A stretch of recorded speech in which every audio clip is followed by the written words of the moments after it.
Welcome to Audio Workstations, guys. We are now in week 2, and we're going to go ahead and pick up where we left off, getting basically when you join us each week. Now, it's kind of difficult because I'm the very first live stream session that you guys will have each week, but in a perfect world, you would have already read all of the chapter materials and watched the supported videos and watched the live stream archive. This is basically a 2-hour lecture environment where we go through and pick apart Pro Tools. So when you show up to visit with me, we're actually taking you through the final project, which we're working on the entire month. So where did we get these materials?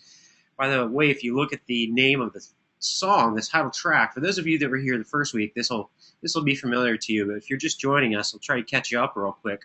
We're working on a track called How to Destroy Angels, and the name of the song is called Welcome Oblivion.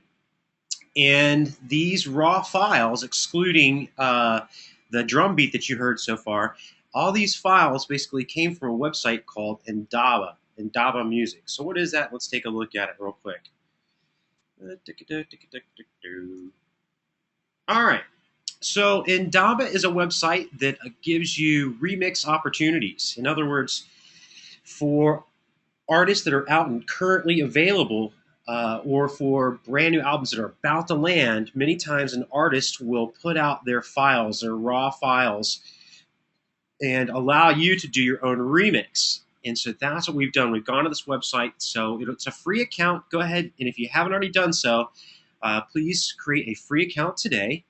And that way you'll be able to follow along with us, because this is where you're going to get your materials. Now, throughout the month, the materials will change on this website. So just please understand that you have 3 opportunities. Well, what is an opportunity? Basically, when you sign up for a free account, they're going to allow you to download 3 of the artists that they have.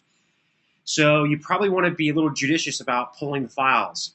So what you want to do is you want to go to the Opportunities tab, and you want to look for anything that talks about a remix, which means there will already be current files for you to use. So here is a song by Bridget Mindler called Hurricane. If we select this, you can go and you can audition the files. Now, I've already downloaded these files. That's why you see it says Submit Your Track. If you have not already downloaded files, it will say Enter Opportunity. And when you do that, you're using up a key. They basically give you 3 free keys to open up these opportunities.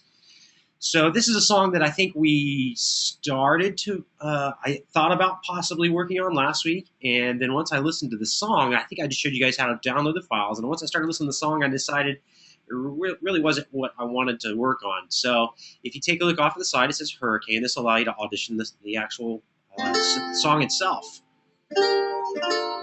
Not a bad song. I just didn't feel like it was something I'd want to work on. We'll give you a quick listen. Think the clouds are clogging up my brain like the weather drains lame as the tears on my face, and I'm stuck up in the storm. I guess I'll be alright. Then it hits me like no. So I decided against that one. It was a little too Spice Girls for me, and I decided, hey, let's leave this one alone. Let's find something else. So I went back underneath the opportunities, and you'll notice here's one I haven't even heard. So let's listen to it. Modern Hearts. Now, I actually have paid for an account here. It's usually $50 a year. At the beginning of the year, they ran a special. It was half price, so it was $25. You guys don't have to have a paid account at all. Just understand, if you do have a paid account, it'll open up all of the artists that they have currently available to you, and then you'll be able to download their files. So let's see what this song sounds like. I'll probably stick with my original song, which you heard the intro there. But let's take a listen either way.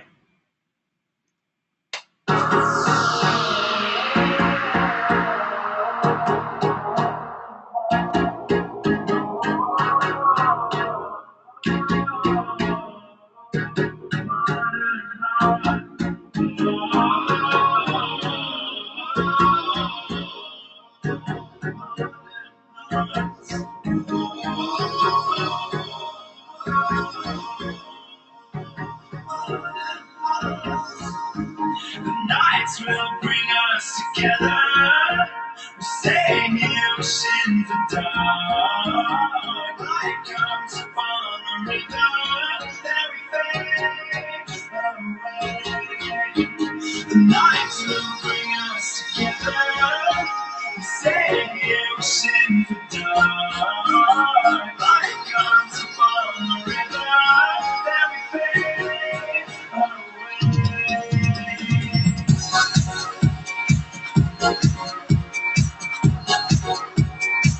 Pretty cool song. Not the song that I chose to start off with, but let's just pretend that this is a song you want to work on. So let me kind of take you through the process of what it is you need to do to get the files. So I'm going to go ahead and choose Enter Opportunity. Now again, remember, you only have 3 of these, so be judicious and don't use them all right away. You want to go through and listen to the songs first. Being that I have a paid account, I can actually download any of these, and this will kind of give you an example of what it is that you should be doing. So go ahead, we'll hit Enter Opportunity. It's going to give me a bunch of legal jargon here, basically saying, hey, if you do anything with these files as far as trying to sell them, understand that these are copyright materials and you will be prosecuted. So basically, it's just jargon for scum-sucking lawyers, and of course, we're not going to do anything illegal with them, so we'll say accept and continue. Now, here's an important step here. Let me see if we can close the player here, because it's in our way a little bit. Now, once you're at this page, this is an important step, because if I leave this page, even though I have a paid account, I'm not going to be able to get back to get these stems. Notice if we wanted to check out the vocals, you could listen to them. I'm going to skip along because it looks like there's not a lot going on at the beginning, so we'll skip down here.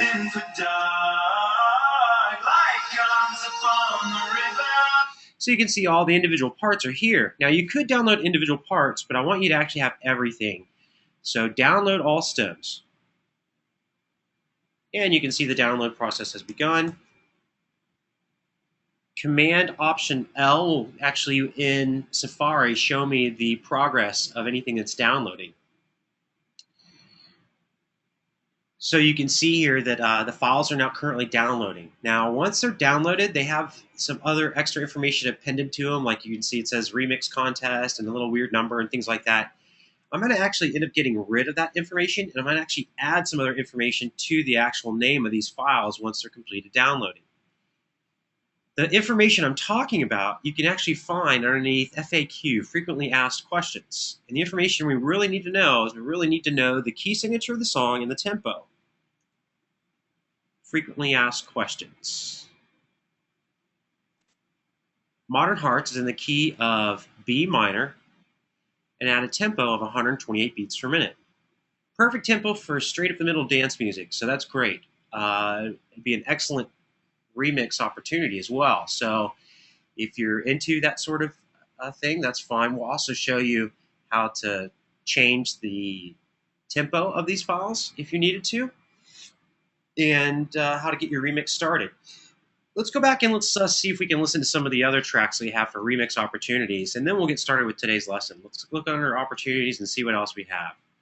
I haven't been here for a week, so there might be some new stuff. There's that Bridget Midler. We just listened to her. Now, here's a song that we were working on last week. And so you can see I've already got the file, so it's telling me to submit the track. And since you heard my work on it, it hasn't really evolved that much. Basically, all I did is swap out the beat for the song, but let's go ahead and we'll just give it a quick listen so you can get an idea of what the original sounded like.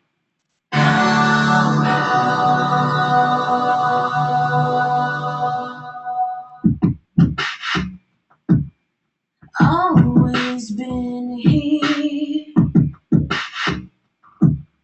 It almost seems like yesterday. Hard to picture. It's the little things that slip away. Built with blisters, but they find a way to take a little bit. They won't find us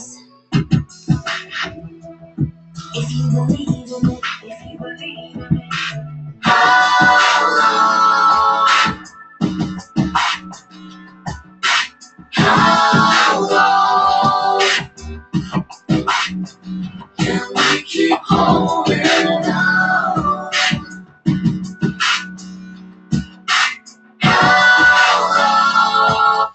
you guys go through and listen to the song on your own. We don't have to listen to the whole thing. What really struck me was the tempo of this was pretty slow. It's more of like a hip hop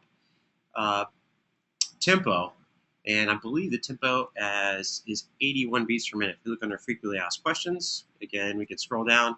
Notice mine does say submit your track. That's because I've already downloaded the files. So once you downloaded the files, you can't actually get back to them, and that's important to know because you don't want to unintentionally not download everything because you won't be able to get back. So this is at the key of D major and 81 beats per minute. Cool song. We'll probably be working on this tonight. Let's take a look and see what other opportunities they have. We just listened to Modern Hearts. We've listened to Bridget.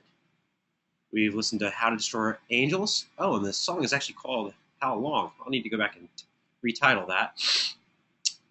Here is another remix opportunity. I think we listened to this one last week.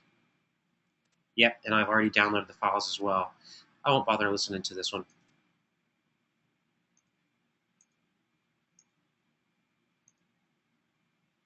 Oops. Huh.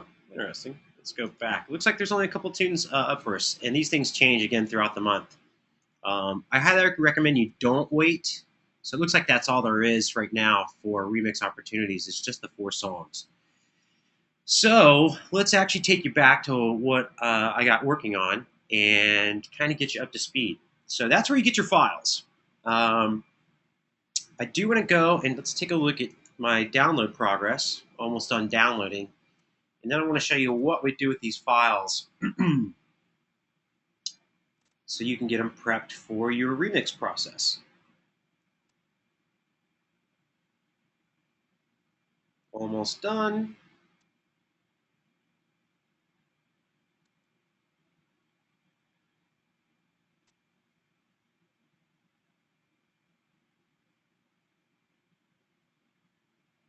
And while that's finishing up its download process, let's actually get back to the information that I'm going to need to attach to it. So here is our song, Modern Hearts. I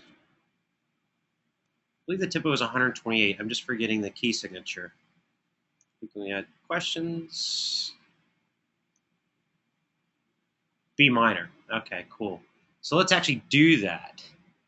Ricky says you tried to download Hurricane, but the only stem available vocals. No, Ricky, you're absolutely right. If you go back to the remix opportunities, under this song here, I did notice the only stem that they give you, and that's common, by the way, the only stem they gave you for this was the vocal themselves. In fact, I think I did download this. In fact, I know I did because it says submit your track, so I can no longer get back to the files. But yes, Ricky, you're correct. So while you can still use the session, well, it's not a full session, it's just the actual vocals. That's not common. It's really, I'm sorry, that is common. Many times when somebody gives you a remix, they want you to put your own spin on it. And so many times they're going to give you only the vocals. And in this case, it's really cool because a lot of these songs, they've given you all of the stems, but pretty much, including on this remix project that you guys are going to be working on, the only thing that you're going to keep from the original is going to be the vocals. So that's why they only gave you the vocals. The thing that kind of stinks about that is you don't really have a guide track. So if you wanted a guide track, you would actually need to probably purchase the song and then import that into Pro Tools and put that as a track just to use as a reference guide, as an auditory clue. That way you kind of have an idea of what the original sounds like, and you can use that, again, as just something to use as a reference point. So, Ricky, you're absolutely right. Those files, the only file available to you was the vocals, but that is common. So you didn't do anything wrong. Let's go look at my downloaded files. This is the song. I guess the album that it was going to come off of was called Welcome Oblivion, but the name of the song, so I have to retitle this at some point, is How Long. Let's hide Pro Tools for just a second. Let's take a look at the files that I downloaded. So over in my downloads folder, open up downloads. And like I said, remember, they actually attached some extra information to this. So let's go ahead and get that information out of here. So I think the premium part just means because I paid for my account. I'm really not sure. That's just started showing up recently. So, and notice I like to go back and put it traditionally like it should be labeled with capitals.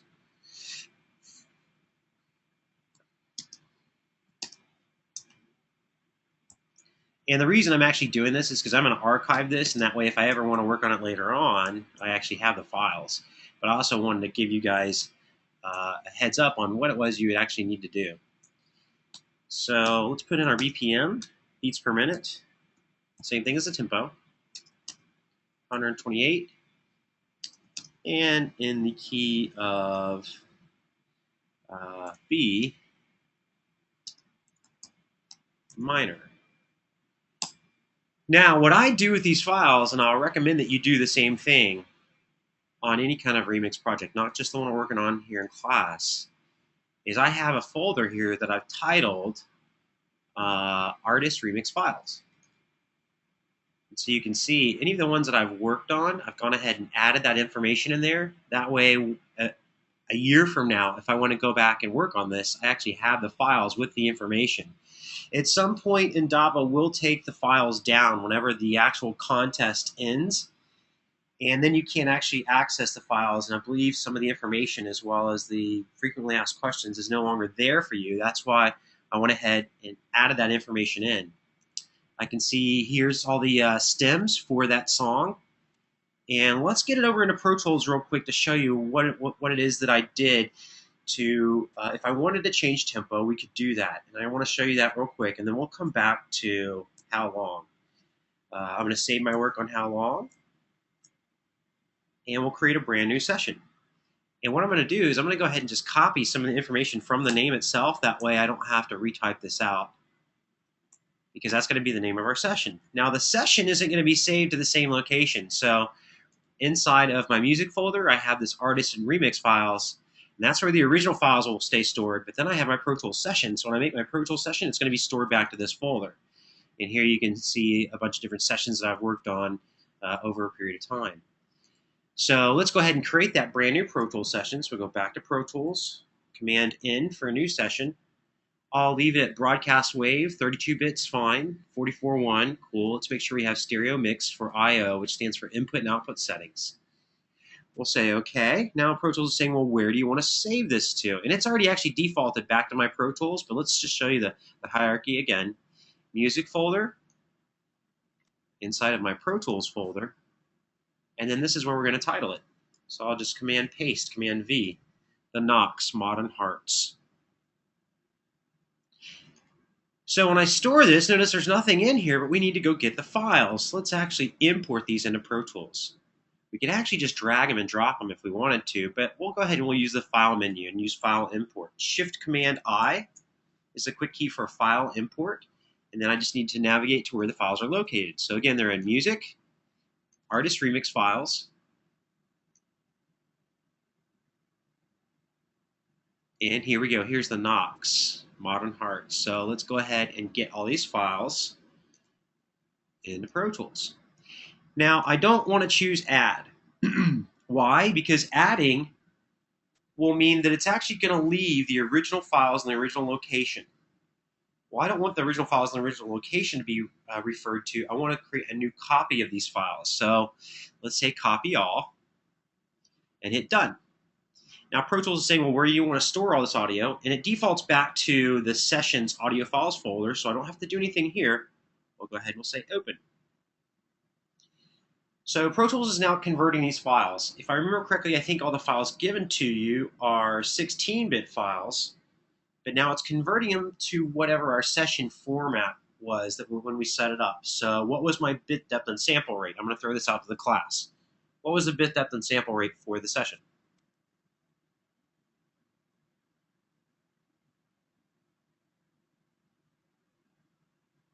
So you guys just saw me create the session, and you saw me set up the session parameters. What did I set up the bit depth to be?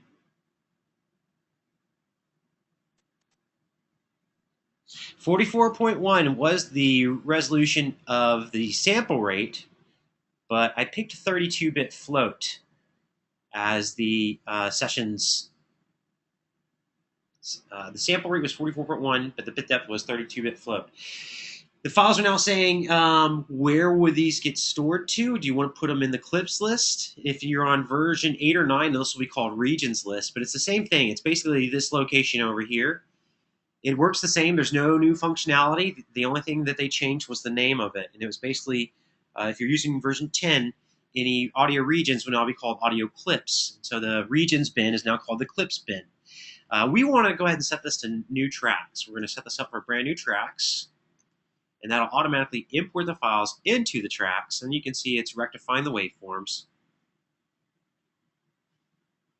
And now we need to actually change the session itself to make sure that the session's tempo, or the grid of my session, will line up with the actual audio that's in the session. To give you an auditory example of what I'm talking about, let's create a click track. And so if I leave it at the current default session, 120 beats per minute, this is not going to be correct, and so the grid for Pro Tools won't be correct. Now, while there's not a lot of things that jump out at you about your grid is going to be one of the most important things that you have inside of any DAW. Because once you have your grid corrected, it will allow you to take apart the music and put it back together in a way that it maybe wasn't even originally recorded. So to change the tempo, you've got a little tempo slider up top here. I'm sorry, not a tempo slider, but it gives you your tempo resolution right up top. If yours is not viewing, it's possible that you don't have it checked off here. So if it's not checked off, you're not going to see tempo. We go right up top here, just make sure tempo is checked off. And I'm just going to control click on this little icon. And this icon is basically half of a diamond. It's kind of hidden. So we're just going to control click it and tell it 128 beats per minute. Before I do that though, let me actually create that click track and let you hear what's currently wrong. It's not going to be obvious just by looking at Pro Tools, but it will be obvious once we set up a click track. So go to track menu, create a click track, and I'm going to let you audition the click track along with this. It's not going to be pretty. I'm going to let you know in advance, and of course it's wrong. So let's take a listen here and see what it sounds like. By the way, my click track is not operating because I don't have it turned on. If you have a full numeric keyboard, toggling number 7 on the numeric keypad will turn that on and off, so now we can actually hear our click.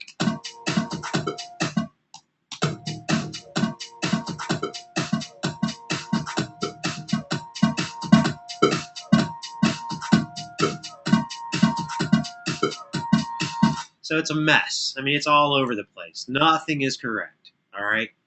So if we take a look here, and that's simply because the tempo isn't following along. So change our tempo to the correct tempo, control click, 128 beats per minute.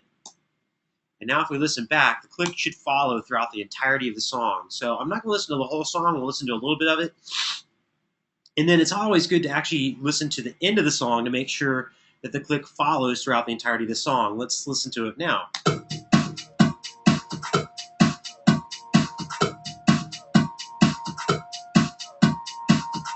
Obviously dead on. Let's listen to the end of the song. Make sure it's still on.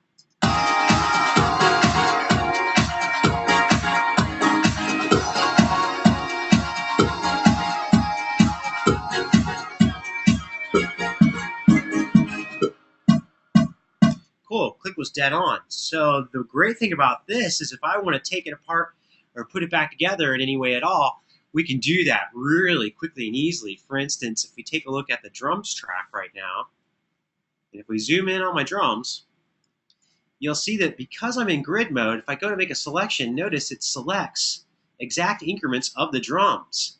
So if I want to do any kind of stutter edits, it's going to be really simple. We'll just go change our grid resolution.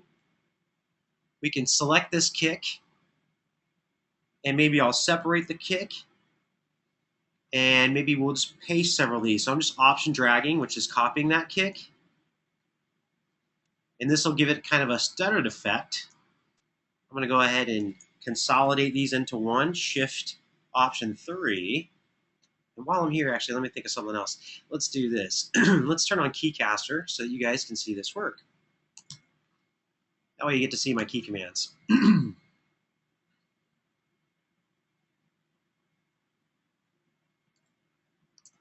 Cool. Now you can see my key commands at the bottom. That way if I forget to tell you what I'm doing, you'll still be able to see them. All right, cool. So I basically just doubled that up, and right now I'm just going to take this and create a little fade in on this section. I want you to be able to hear this, this new little stuttered drum beat. We'll listen to it soloed.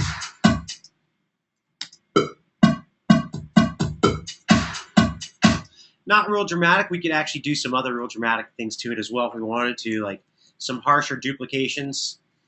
And maybe even we'll consolidate that little section there, Shift Option 3 to consolidate. And what that allows me to do is it pastes it into one file that allow me to do little fade ins and fade outs. Let's turn the click off too. No reason to hear the click anymore.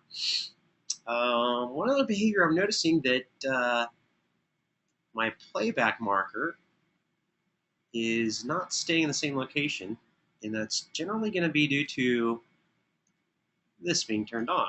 In other words, whenever I press stop, I really want this to be back at the original location of where I started playing back from.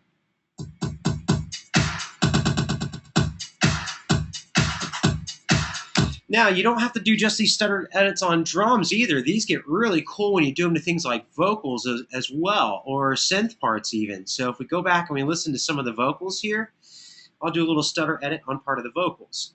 So let's listen to them real quick. Looks like a section comes in here. Let's see what goes on.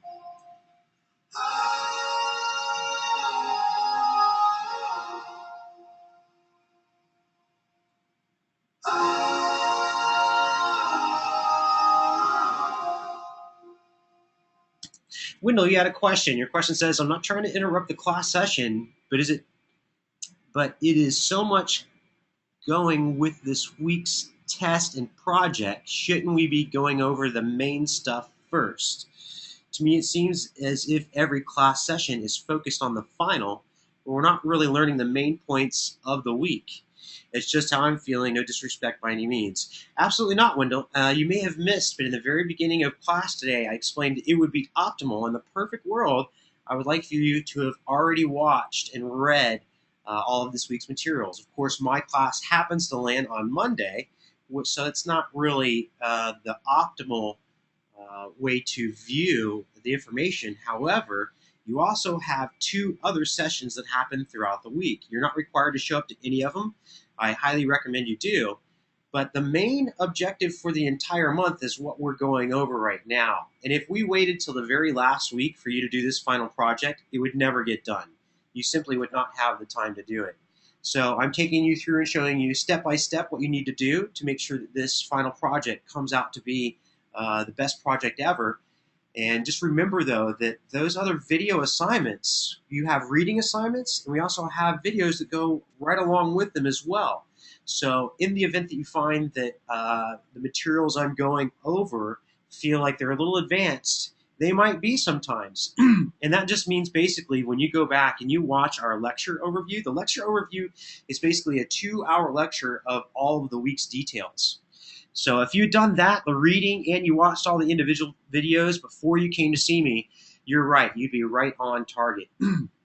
Being that this is the very first of the week, I'm basically taking you through the final project so that you'll know how to do each of these steps.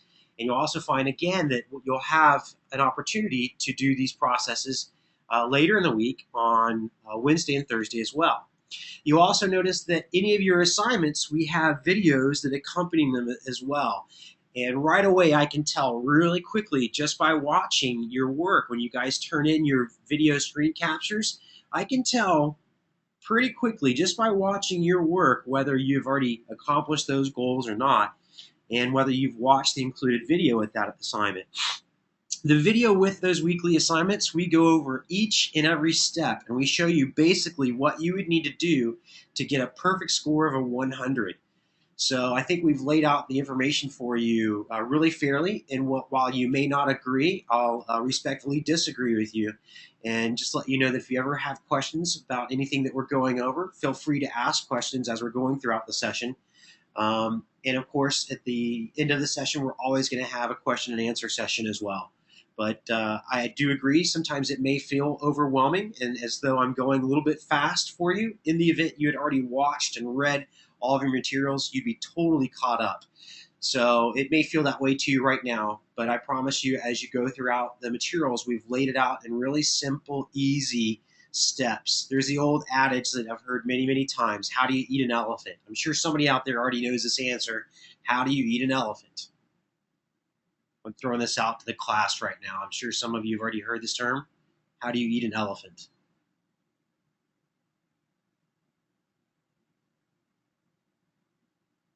The answer for that is one bite at a time. Somebody said small pieces. Yep, one bite at a time. That's actually it. So we are. I know it doesn't feel like it, but we are giving you baby steps. We're stepping you into this process. So I'm just showing you the advantages of having your grid already lined up, because your grid is one of the most important features of Pro Tools. Showed you some quick little stutter edits. I'm actually going to undo those real quick because I want to show you what to do to change your tempo. Let's see that we're back to the original tempo, 128 beats per minute. Good to go. Now, in the event that you want to change the tempo, here's going to be the process. We've already got the correct tempo, but let's say we want to change the entire tempo of the session. What we're going to do here is we're going to go and we're going to change our grid mode. We already have the correct tempo, and that's going to be the main and important goal. But in the event that you wanted to change your tempo, I do want to show you how to change the entire tempo for the entire song. So again, 128 beats per minute is the correct tempo. And with the correct tempo, you'll see that you can go make selections, and they make exact selections of the correct material. So if I were to turn loop playback on, which I have here, and hit play, you should hear a perfect 1-bar loop. And I'll need to unsolo my vocals.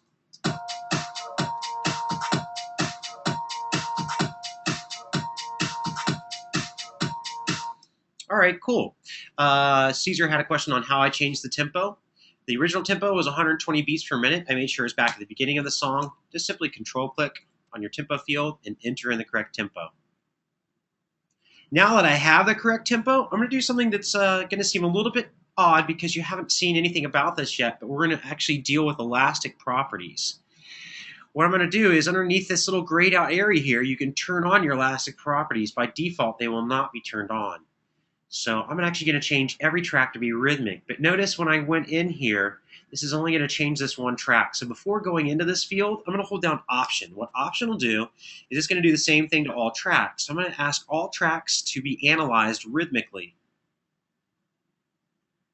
Now there's another process I'm going to do. All of these tracks are currently audio tracks, so they are following samples. That's the default for any audio. Any audio recorded to your DAW is going to be based off your sample rate and bit depth. And so that would be the number of samples per second. But let's change this to ticks, and I'll show you why here in a second. But it'll make a big difference for cutting up the entire song. So we're going to set this for ticks. But actually, again, want to do this for every single track. So we're looking at this little round globe-looking object. I'm going to hold down Option before going in here. I'm going to change this to ticks. You can see all my tracks are now changed to ticks. I'll now select anywhere within a playlist and hit return, so it'll bring me back to the beginning, and then Command A, which will select all my files. Option F will center them, and so what we're going to do now is we'll go up underneath our edit menu, and we'll choose separate clip. I'm going to do this on the grid, and remember I changed my grid to be 1-bar increments. So what this is going to do is going to cut the song up, every single file, into 1-bar increments, and since the grid is already correct, it's going to give me perfect 1-bar increments throughout the entire song. So edit menu, separate clip, on grid. Go ahead and hit OK. You can see it's doing its magic, cutting up the entire song into 1-bar increments. And once it's completed its process, you can see everything is now cut up. And since I asked these audio files to respond by being analyzed through what would be called our elastic properties as rhythmic, and I actually changed everything to be following ticks, when I go to change my tempo here, this is going to change my tempo on every single track. So let's go change it to be 81 beats per minute, which happens to be the tempo of the song that we were working on earlier, which we're going to jump back into here in a minute. Control click. We'll say 81 beats per minute. Now it's a pretty large stretch there. If we go back and listen to the song, you're going to hear the song is going to be much slower. So let's give it a listen.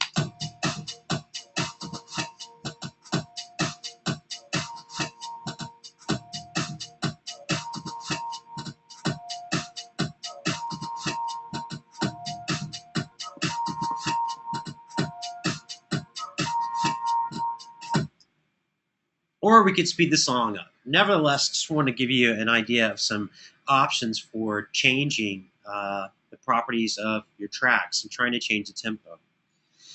So what I did for the original song, let's go ahead and close this. We can save it for now. That way I can come back to it another time if I wanted to. Let's go under File, Open, Recent. Let's go back to our original song. And let's get started on this evening's material. So if we take a look and listen to what we've already got going, I left it at the original tempo. And the only thing that I did was I added in some percussion. I decided this heavy kick wasn't working, so we're just going to hide and make inactive. So the only thing that you see here are my hats, my hollow kick, my muted hats, the strong kick. Let's move that kick track. We'll move that up. I usually like my kick to always be the first thing. Looks like I have a hollow kick that I've used with it. So I've got hats, muted hats, and then I've got my snare track. Now, all of these files, we got these files, and this is a library of sounds that I want you guys to use for your final project. So let's show you where we got these files.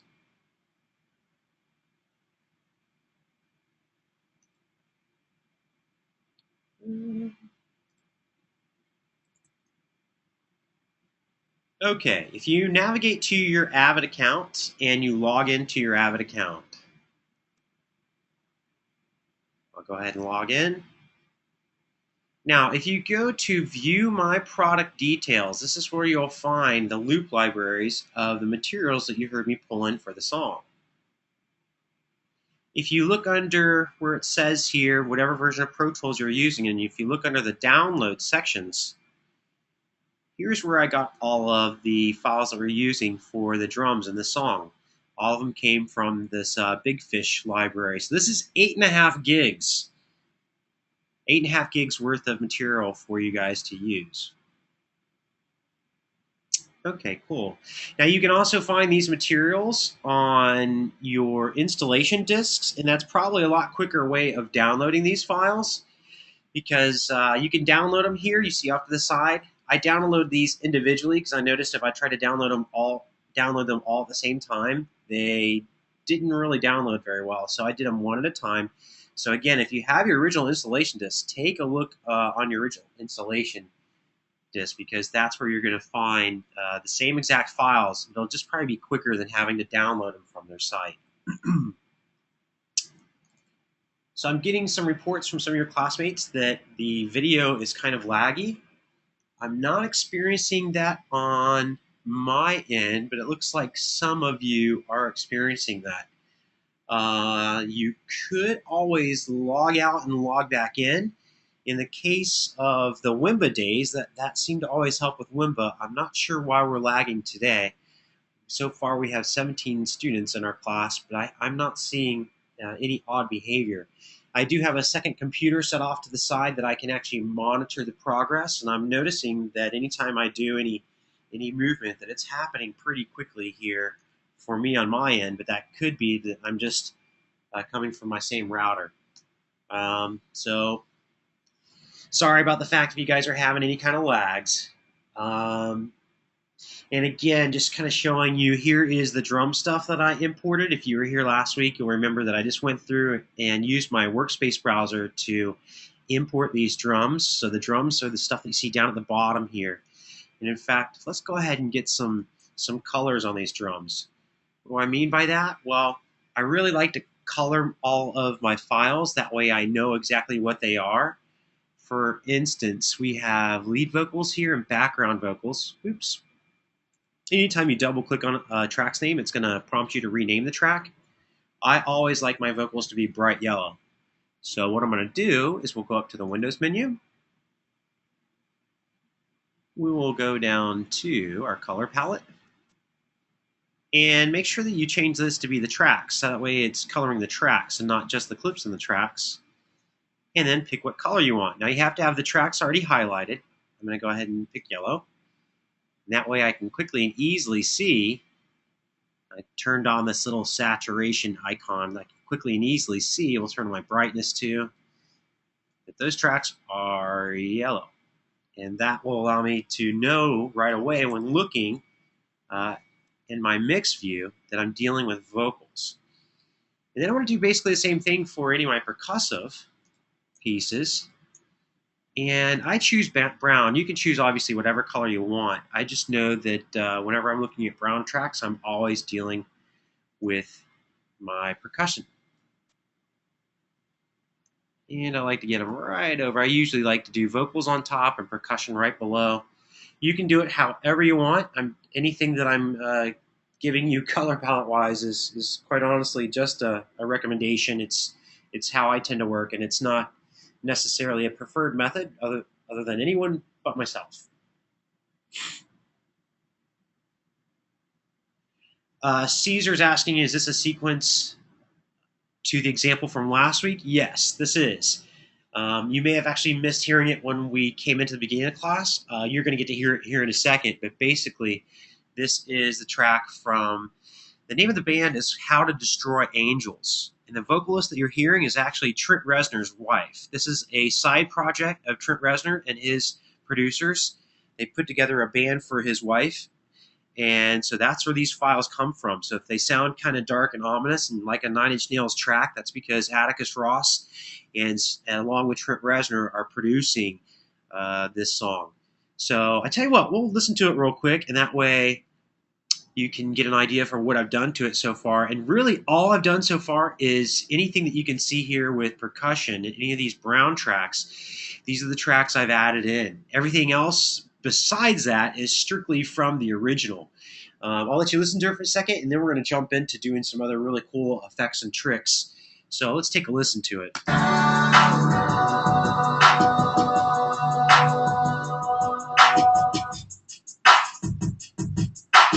Always been here. It almost seems like yesterday. Hard to picture. It's the little things that slip away. And when blisters,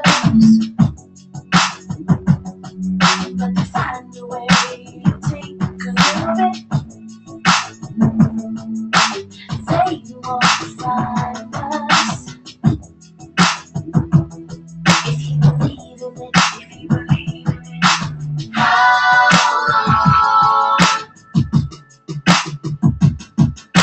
How long? How long can we keep holding on? All right, you guys kind of got the idea of what the song sounds like. Now, what I kind of hear in here is I hear a trick that I could do that I hear in a lot of pop production, and that would be a ghostly reversed reverb coming into the vocals. And I want to do it for that chorus section. So when she's singing How Long, and I can see real quickly it's going to be this section right here. And I was just paying attention basically when the track was playing back.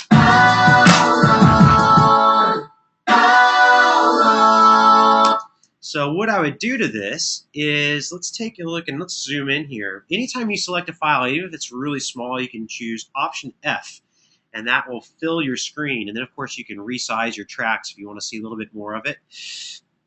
So what I like here is I think we could do a ghostly effect to the word how long. So what I want to do is I want to create a track right underneath it, and we'll call it Vox Effects. So Shift Command N, we'll create a stereo audio track. We'll title it Vox Effects. Just double click on the track name.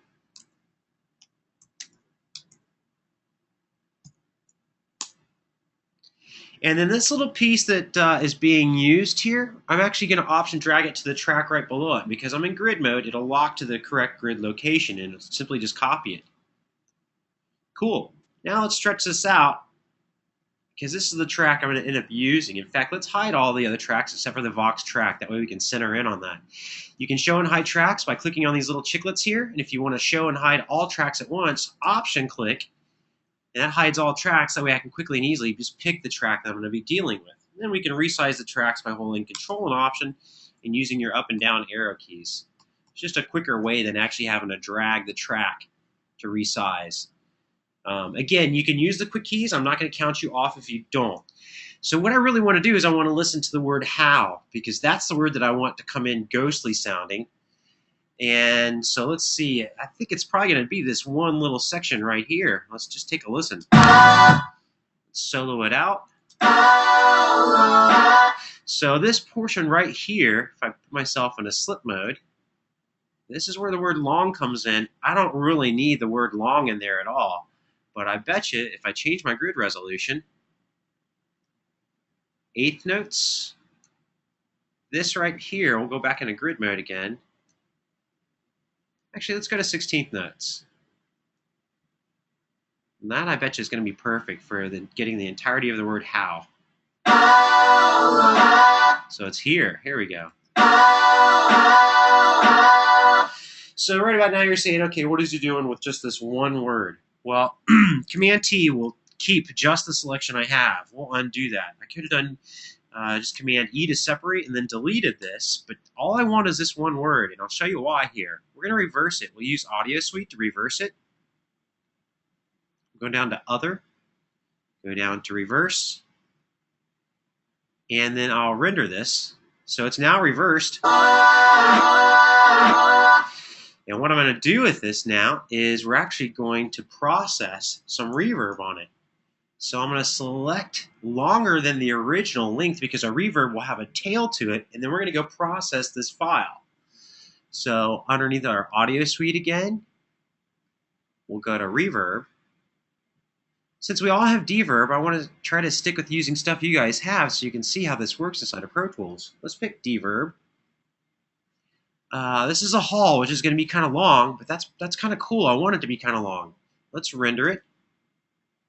And you can see I now have the file rendered, but this is now backwards. And you can hear the reverb on it, but let's actually re-reverse it back to be the correct direction. So we'll go underneath Other, we'll go to Reverse, render it, and then let's pull up the original background track, the background vocals, and let's place this in the correct location. Because basically it needs to be right about where the word how begins. So being that I'm in grid mode, this won't be too hard. I could just pull it back to the beginning, but I'm actually going to overlap it just slightly. So I want you to hear the effect of what's going on now. So if we play this into the original.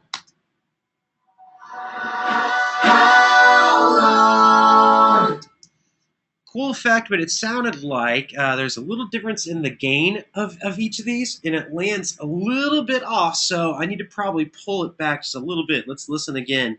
It sounded like it landed a little early. So it looks like the word how needs to be bumped back just a little bit. And I bet you anything, just giving this a couple listens, we'll be able to get it perfect.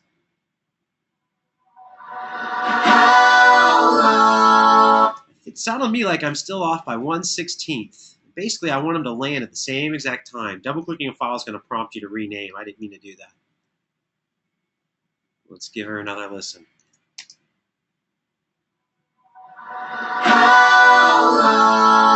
Cool. And let's actually turn this up just a little bit as well. That way it'll actually really sit into each of these tracks.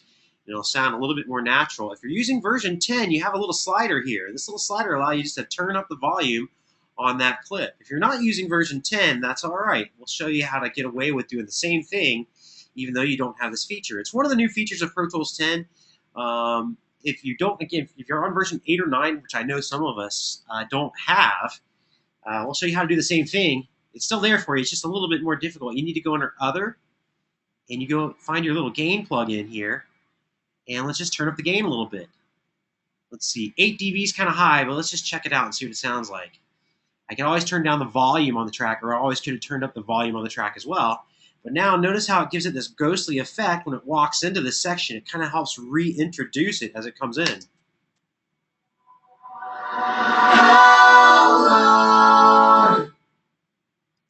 So I kind of like that effect. When we go listen to that in the bed of the song, let's unsolo these and now listen to it.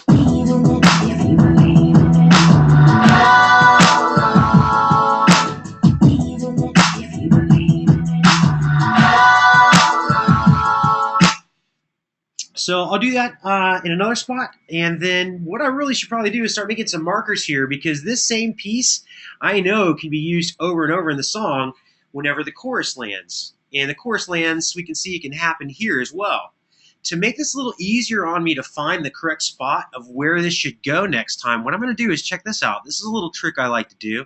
Notice I've selected an exact 2-bar increment, and then I'm going to consolidate this. You'll notice I'm consolidating in dead air, but the specific reason I'm doing that is so that I can make this land really easy. So you notice how I had to nudge it around a little bit to figure out and pocket where that should go? Instead, I'll just consolidate it, Shift Option 3, and that way when I go to drag it, I know it starts on the downbeat of any one of these grid markers. This is another reason why your grid is so important inside of any DAW, not just Pro Tools. So this is all good to go. I can actually use this in other sections, but what would really help me out again is if I start marking off these sections. So let's go ahead and let's do that. Let's show all tracks. And I already know back here the intro of the song is going to be the intro. So that's always going to be at the beginning of the song.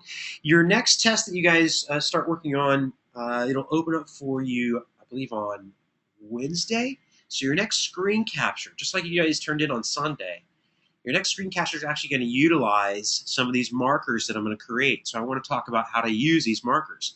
First of all, I want to show you how to create a marker. I'm actually going to let Pro Tools just play back, and I'm going to create these markers on the fly. Now, if I change my grid resolution and I stay in grid mode, what's really cool about this is it will find the nearest grid location to create these markers. To create the markers, I'm hitting the Enter key. So I'm going to create a bunch of them and then delete them just so I can show you how to create them. And then we'll talk about some of the things you can do with these. So let me just play Pro Tools back. And this is kind of another cool thing about Pro Tools is it'll allow you to create these markers on the fly while Pro Tools is playing. I've done a lot of remix production, but I've also worked in a posting house. And in a posting house, this was really a cool feature because you can make a marker anywhere within your song or whatever materials it is that you're working with on the fly, and it'll put it at the exact spot of where you created it, or it'll default to the actual grid. So let's go ahead and we'll create one at the beginning because I know it's the beginning of the song, so we'll just call this intro. Notice I did it real fast. All I did was hit enter. So I did this on purpose because I want to show you how to delete them. To delete a memory location, notice I can move it and it's following my grid. I could hold down Option and click on it. Notice the little minus symbol, so it's going to delete it. Hit enter again real fast. It recreated another one. It created it back to the beginning. You could also drag it up. It'll delete it. We'll create another one. You could also drag it down. Notice it turns into a little trash can symbol. So deleting memory locations is really easy. And by the way, whenever I create memory locations, Command 5 will show your memory locations window. So that if you create a memory location, you'll see that it's located there, and you can delete it here as well. Hold down Option. Notice that we have the pencil. The pencil is there, but it's kind of maybe difficult for you to see. But the pencil's actually showing me that the eraser head is down. The eraser head is down, and that would show me that if you have the eraser head down when you're using the pencil, that means you're about to erase something. So that means I'm about to erase this memory location. And again, I'm just holding Option. For some reason, KeyCaster does not like to show me my Option. I'm hitting it multiple times. Not really sure why, but that's why I'm going to have to call that one out whenever I use it, so you guys can be aware that I used Option. All right, so let's create one at the beginning of the track. You can see that the reason one is being created here is because I'm at bar 1, beat 1. So I hit Enter to create one. And we'll go ahead and we'll label this intro, I-N-T-R-O, intro. Now I also have some time properties here. It could be a marker. It could also be a memory location that remembers a selection, or we could set it up to be none. If we set it up to be none, that means I want to save other properties and I don't want it to show a marker or a selection. We'll go ahead and we'll leave that there. I believe her first verse starts somewhere around here. Let's take a listen. I believe this is it. Always been here. Yep, that's her first verse. So enter. We'll call this verse 01. And I'm calling it verse 01 for a reason here, and I'll show you why in a minute. Because this will allow me to easily get back to that verse when I want to get to it here in a second. Let's listen to it because I believe there's 2 verses here. So 1, 2, 3, 4. 1, 2, 3, 4. Our second verse is going to be here, and I'm just doing this mathematically by looking at the number of statements here. There's 1, 2, 3, 4, which lends it to say this will probably be the second verse, 1, 2, 3, 4, and then going into the chorus. So verse 02. And then we know this is the chorus because we saw me just working on this, so we'll label it chorus, C-H-O-R-U-S, 01. Oops, 01. Now take a look at this. This is really cool. While Pro Tools is playing back, if I ever want to get to any of these locations, I can click on the memory location here. We'll show you that.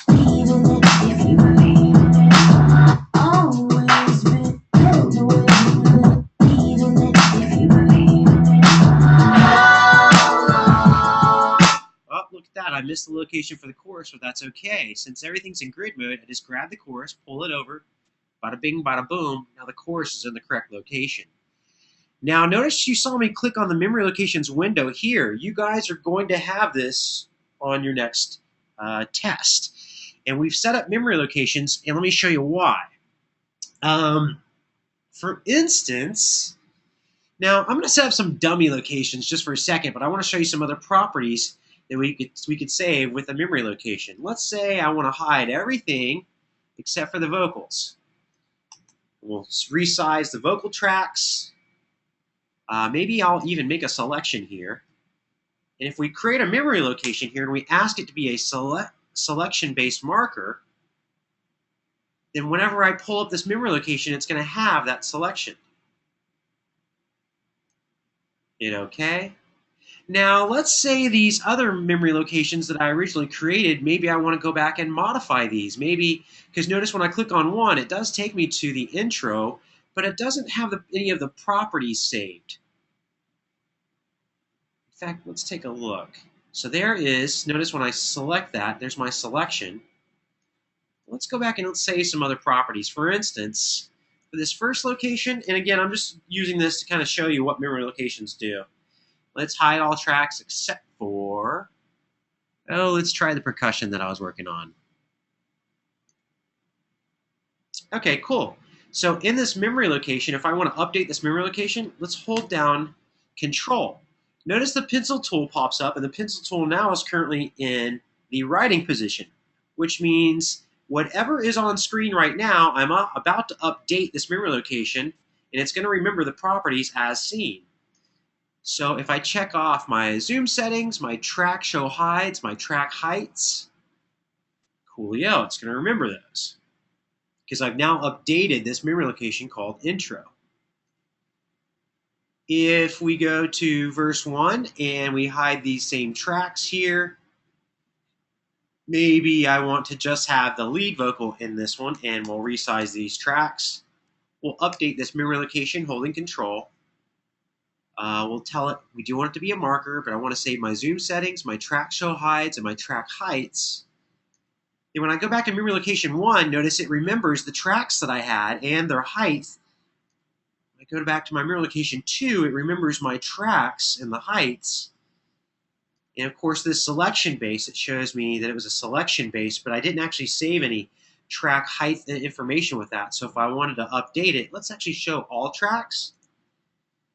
We'll make all tracks small, and then I'll hold Control to update this, and we'll check off zoom settings, track heights, and track show hides. And that way, if I rotate through these, you'll see that it remembered those properties. And some of these I saved properties with, and you can see the ones that I didn't, and it shows you these icons here that I didn't save those properties. So just a quick lesson about your mirror locations and how to use them. Yeah, Rocky had a good point there, that the Option key only shows if I'm using it with another. And I really don't know why that is. I have no idea. In fact, it doesn't look like it's showing in you. Yeah, Command is not showing, and neither is Option. And I'm using that with other keys. Oh, there you go. You're right. That's funny. Thanks for showing that to me, Rocky. I had no idea if you use any other kind of modifier, it would show up. That is really bizarre. I had no idea. Ah, the student teaching the teacher. Ah. All right, cool. Let's go ahead and let's stencil out the rest of this song real quick, because that piece that I used right there, if I already have memory locations set up for the entire song, it'll be easy for me to figure out where the song parts are. And when I start throwing things away from the song that I don't need anymore, it'll help me see where we need to fill in parts. So these memory locations that you see me setting up right now, sometimes when I'm starting off a song from scratch, meaning I'm writing my own song and I don't have any other guide tracks to follow, sometimes I will intentionally set up these markers just like you see here, because it'll help me to write the song. What do I mean by that? Well, any of you guys that play an instrument are probably familiar with this process. Let's say you're a guitar player. It's really common for a guitar player to pick up his guitar and then to sit on that guitar and noodle away and find this cool little riff. And that riff, you're thinking to myself, wow, that's a cool riff. It's a cool little jam. That could be a song. And then you think to yourself, well, wait a minute, what's the rest of the song going to be? Well, as long as you identify what that is, if that little riff is a verse, well, then you record it and you throw it in where the verse sections would be. If you're identifying it as being the chorus or the lead part of the song, then you already know where your chorus is, and now you know you need to write a couple verses. So the memory locations that you're seeing me set up for the song itself to kind of track out the song and identify the parts, these can be helpful for you too, because you can create a skeleton of what your song should be that'll help you actually fill in parts. There's nothing more frustrating to have a little riff that's really cool and then you have writer's block. You're like, okay, well, where do I go from here? Well, a lot of times, if you already have it stenciled out as far as an empty skeleton, but you have memory locations that tell you what you should have there, then it's easier to kind of figure out, oh, okay, well, the chorus is written. All I have to do now is write a verse or two, put those in, get an intro and outro, and possibly a bridge, and then you're done. It really helps you put in perspective how a song is written. I also heard something else in this little piece here that I wanted to do first before we continue stenciling this out.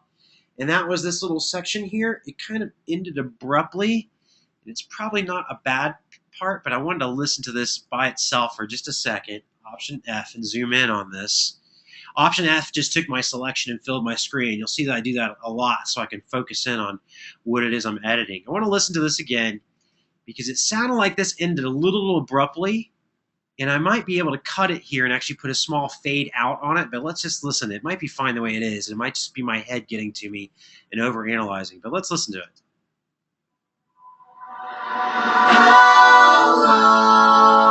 No, it sounds fine. Didn't get cut off. I want to make sure it didn't end abruptly or hear any pops or clicks, and so it's fine. It's just my mind getting the best of me. So let's continue on with the rest of the song then, and let's stencil this out. Now, notice here it's really easy. I'm going to hide my memory locations window. Command 5 on your numeric keypad will hide your memory locations window. And I don't even know what this memory location is. I think I was using it as an example. So I'm going to option click and delete this one. And I think I was just using that to show you a selection-based memory location. Let's go back, and it looks like just by looking at our vocals, I'm pretty sure here that our next verse is going to start off here. I'm going to set my anchor point because I'm in grid mode, and at 1 bar increments, it'll help me to pick up right where it should be. And if we hit playback, and of course unsolo everything. House on Fire. That could be really cool. Some of these little parts that you heard me do with the ghostly stuff, I don't like to overdo it, but sometimes, especially at the beginning of the song, I probably want to do it to that first verse. Since this chorus ends there, and we'll probably want to do the same thing to the chorus there, but I might want to do it to this verse coming in. So you'll see I'm going to actually do the same process in a couple spots, but it's something that can get overused as well. And you'll notice that it sounded natural and sounds cool just to use it in a couple sections. But let's go ahead and let's finish stenciling out the song here. So this is going to be verse 03. Enter. We'll use VERS 03. Cool. So 1, 2, 3, 4. This should be verse 4. Let's listen to it real quick. Cool. Enter. VERS C, 04. Cool. And which leads me to believe that our next chorus should start right here. Cool. Enter. CHORUS. 02. Truthfully, this is probably depends. If we call this chorus 1, there's probably 2 choruses going on here. I might actually want to go back. I like actually having mine in order. Let me show you another way of deleting memory locations. If you highlight at the top in your memory locations area, in your markers area, and if you're not seeing any of this, just make sure it's checked off here under markers. Now I can also just highlight over top of them and delete them. And I'm doing this for a reason. I actually want these to be sequential. That way if I need to get to a certain part of the song, I want them to actually run in sequence. So let's go back here. 1, 2, 3, 4. Let's listen to this chorus section. I believe this is going to be all of my chorus. Notice that's 10 bars. I think it's going to be a little bit longer than that. Let's just listen to the chorus, and I apologize for making you listen to this again, but I believe this really should be chorus 1 and then chorus 2 right behind it. Let's listen to it.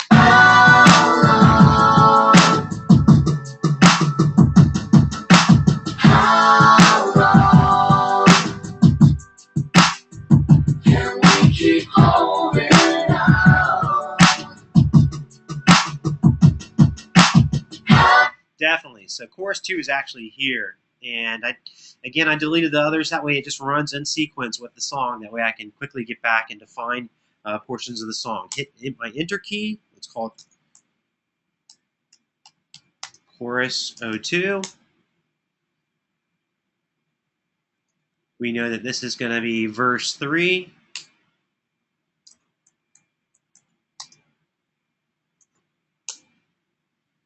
One, 2, 3, 4. I believe this is going to be, let's listen to it real quick, but it should be verse 2. So that is going to be the second part of that, so it'll be verse 4.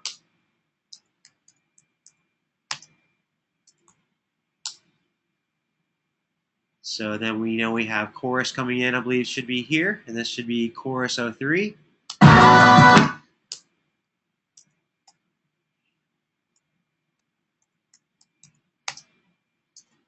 Now, I know this is time consuming, but this will really help us out here in the long run with getting the rest of the song put together. Let's scroll along here a little ways and see what else we got left.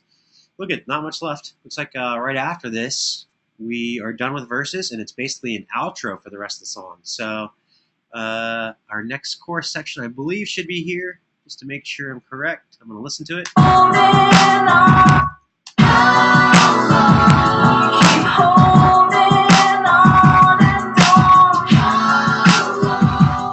Yep, so that's going to be chorus 04. C-H-O. I don't think technically that could be a bridge. I don't think, in fact, it looks like this song is void of a bridge, no bridge at all. Because if we listen from here on out, if we get past these background vocals, I believe this is all pretty much instrumental. Let's just listen real quick.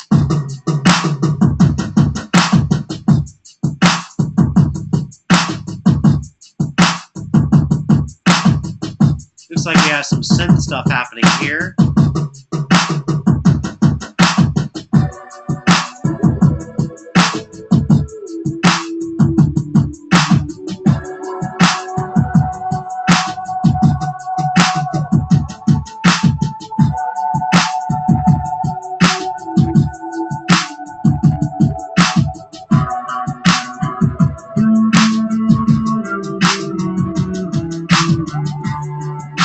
Yeah, the rest of the song is just going to be instrumental.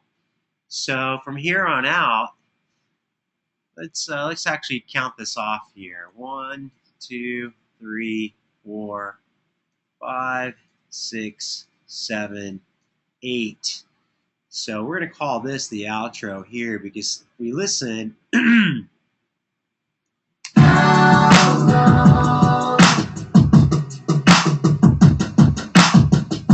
Yeah, so right here is outro of the song. No bridge. So that makes this really easy now. When you saw me do that vocal piece, it's going to be the same when she comes in here. So since I consolidated it, I can just option drag this over, and we'll get that same effect. If we solo out our vocal effects with background vocals, you'll hear that same effect that we worked on earlier. In fact, let's zoom in on it so you can actually see what's going on.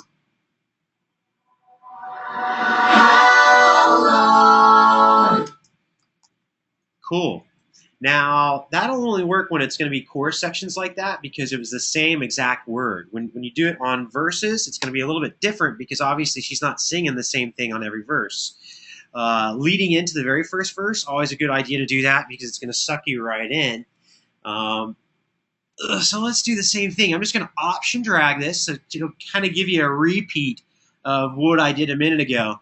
And it's something that it kind of needs to be seen twice to really understand what I did. Real quick question here. What he says, how come you can click enter and it enters a marker? When I click enter, it moves my cursor to the beginning of the track. Okay, good question. I'm glad you brought that up, Woody. I'm actually using a full numeric keyboard. What do I mean by that? Now, you guys are not required to have one of these. However, I highly, highly recommend it. Why? Because nearly all of the applications you guys are going to be using throughout your career and your academic stay here at Full Sail will actually utilize a full keyboard. Logic uses them, Pro Tools uses them, Sibelius uses them. So it's really important to have a full keyboard. Make sure you buy a Mac keyboard, not a PC keyboard.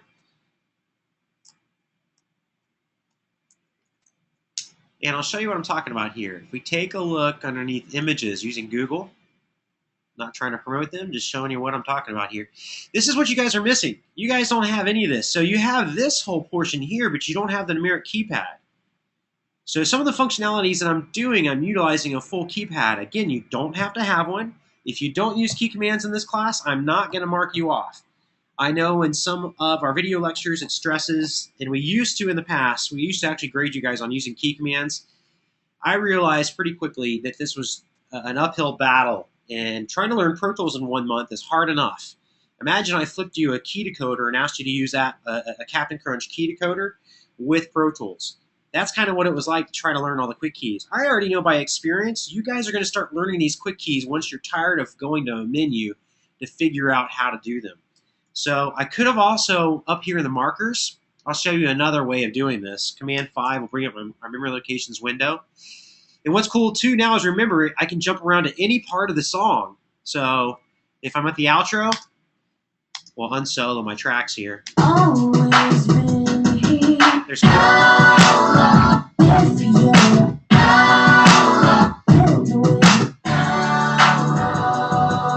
another way I could have created these, though, if you have your marker or your instantiation point at a specific location, you can also hit the plus icon. So the cool thing about Pro Tools is there's multiple ways of doing the same exact thing. The uncool part about Pro Tools is sometimes this kind of can trip you up because there's multiple ways of doing the exact same thing. So just trying to show you guys that there are multiple ways of doing the same exact thing. I'm going to go ahead and hit cancel. I just want to show you that you don't actually have to have a full numeric keypad in order to do a lot of the functions here.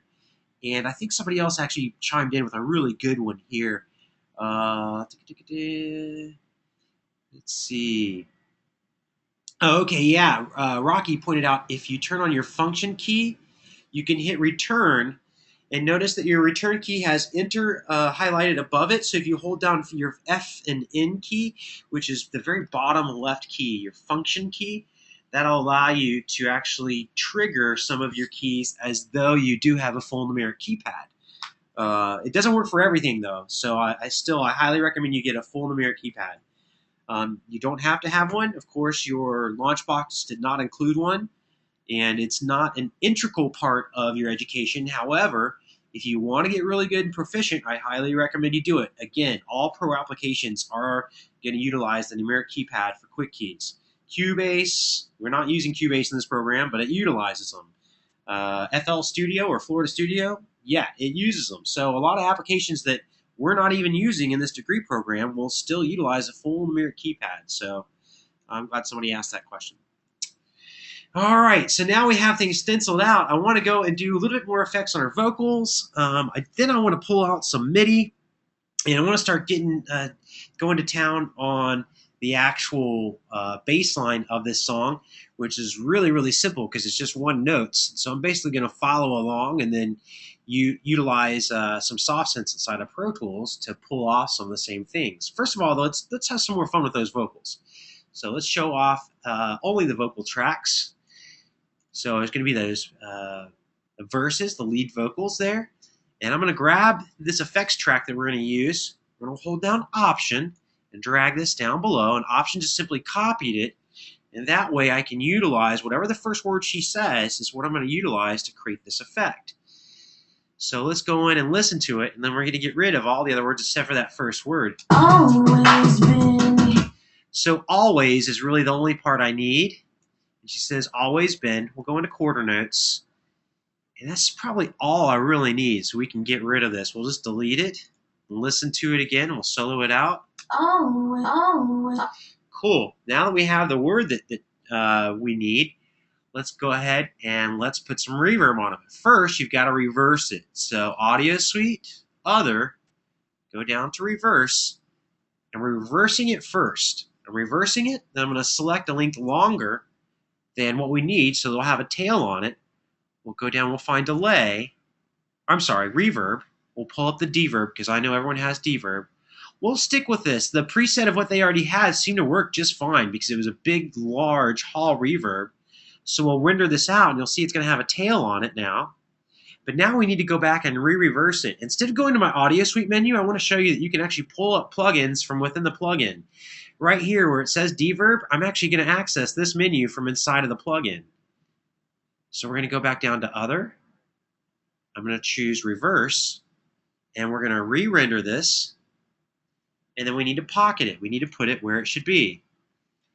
So let's go ahead and listen to this. It's the lead vocal part, and again, I might have to change my resolution to pocket this a little bit better, but let's just listen to it and see how it sounds.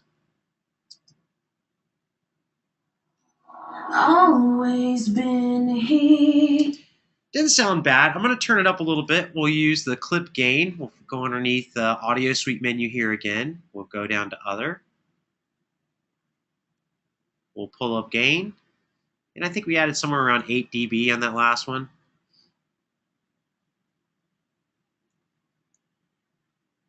.9. I noticed that the other one was kind of soft. We'll go ahead. You know what? Let's make this one a little more pronounced. Let's give this some real gain. And then if I listen to it again, we're going to find that I don't think it actually is sitting right where it should, but let's listen to it.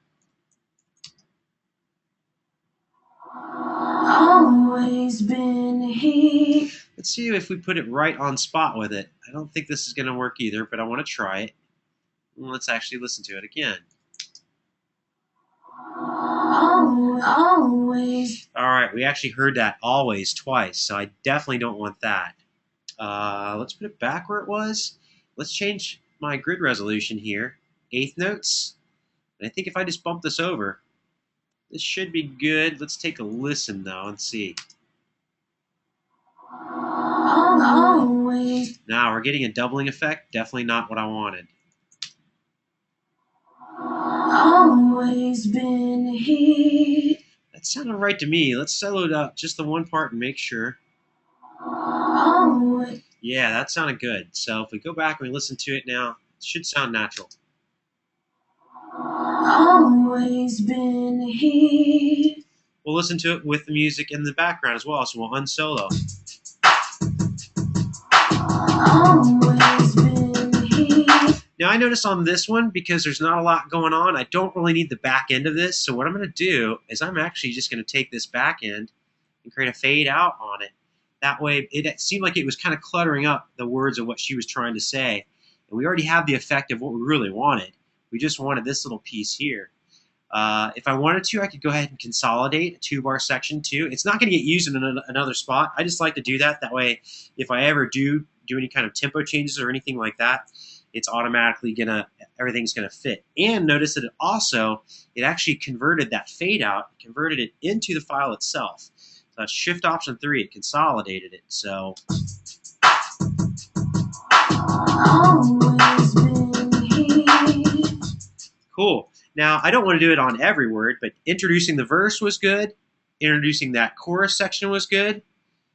I'll probably do the same thing here on this verse. However, I'm going to do something a little different to it. I won't keep it exactly the same. We'll do some effects to this one. I'll show you what I'm talking about. Let's actually listen to it because it looks like there's a lead-in word. Notice if I select just the vocal itself and we'll play it back. House on fire.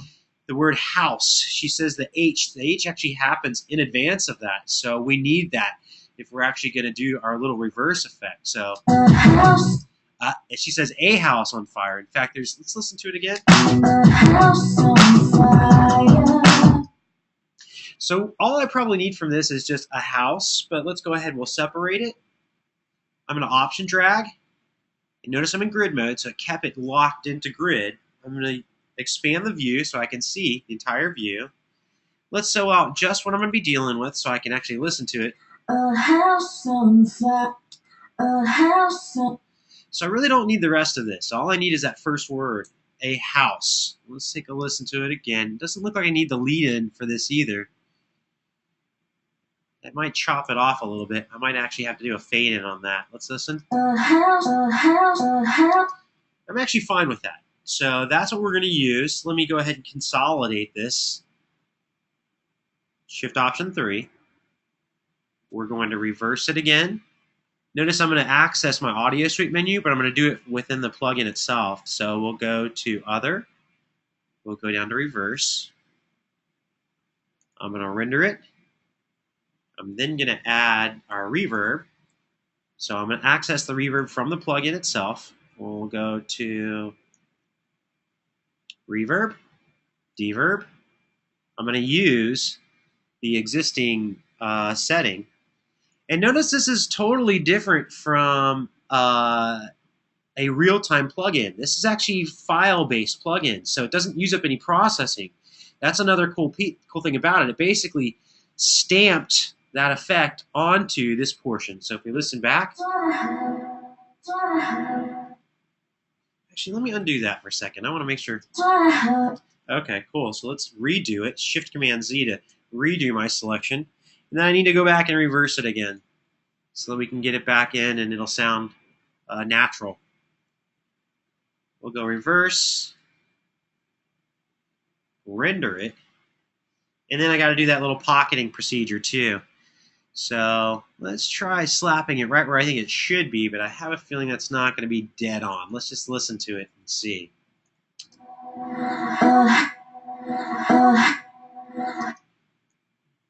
Oops. I had both of them selected. Let's try it here. A house, a house, a house. That wasn't too bad. I think it's all right, but let's see here. I think that's where it should be. It's not distracting. It sounds natural. If we put it back to its original location, you'll hear it just didn't sound right. It sounded like it was off slightly. And of course, this is all up to your ear, so you got to use your ear to figure out the pocketing. Yeah, it's landing funny. I'm going to put it back where it originally was. Shift Command Z will undo my undo, or basically put it back. So if we listen to it now, I think we got the right spot.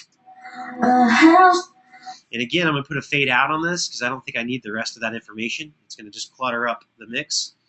And we're listening again to just that portion. A house, a house, a house. All right, I'm going to leave that as is, and we'll move on from here. I just want to show you some other really cool things you could do. Now, I do want to bust open a plugin and show you my plugin, a little deal with a plugin, because I still want to have some fun with these vocals. And the plugin we're going to use is going to be a plugin called Sculpture. Sculpture is basically a software sampler. Pardon me while I plug in my keyboard. And let's just hope Pro Tools will pick up my keyboard. Sometimes I actually have to restart whenever you're plugging new items in. Now let's pull up a, well, we could do 2 tracks. We actually could do, what's this?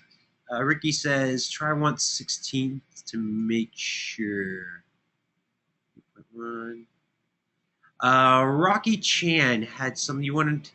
I guess you're wanting me to nudge around that last piece to pocket it a little bit. Is that what you're asking? Rocky Chan said, try 1/16. Oh, okay. All right. Let's go back in and let's take a look at it. If you feel like it was off, no harm, no foul. We can always change it. So let's see here. Let's change our resolution. By the way, guys, I have no problem trying out new stuff if you guys feel like something else might work or anything like that. I'm always up for taking a listen to other people's input. So let's listen to it this way. So I put it in 1/16, and I just bumped it back a little bit. I'm looking here. It's kind of hard because there's no real transient information, but let's just listen and see what it sounds like. A house. Let's actually listen. A house. We'll undo it.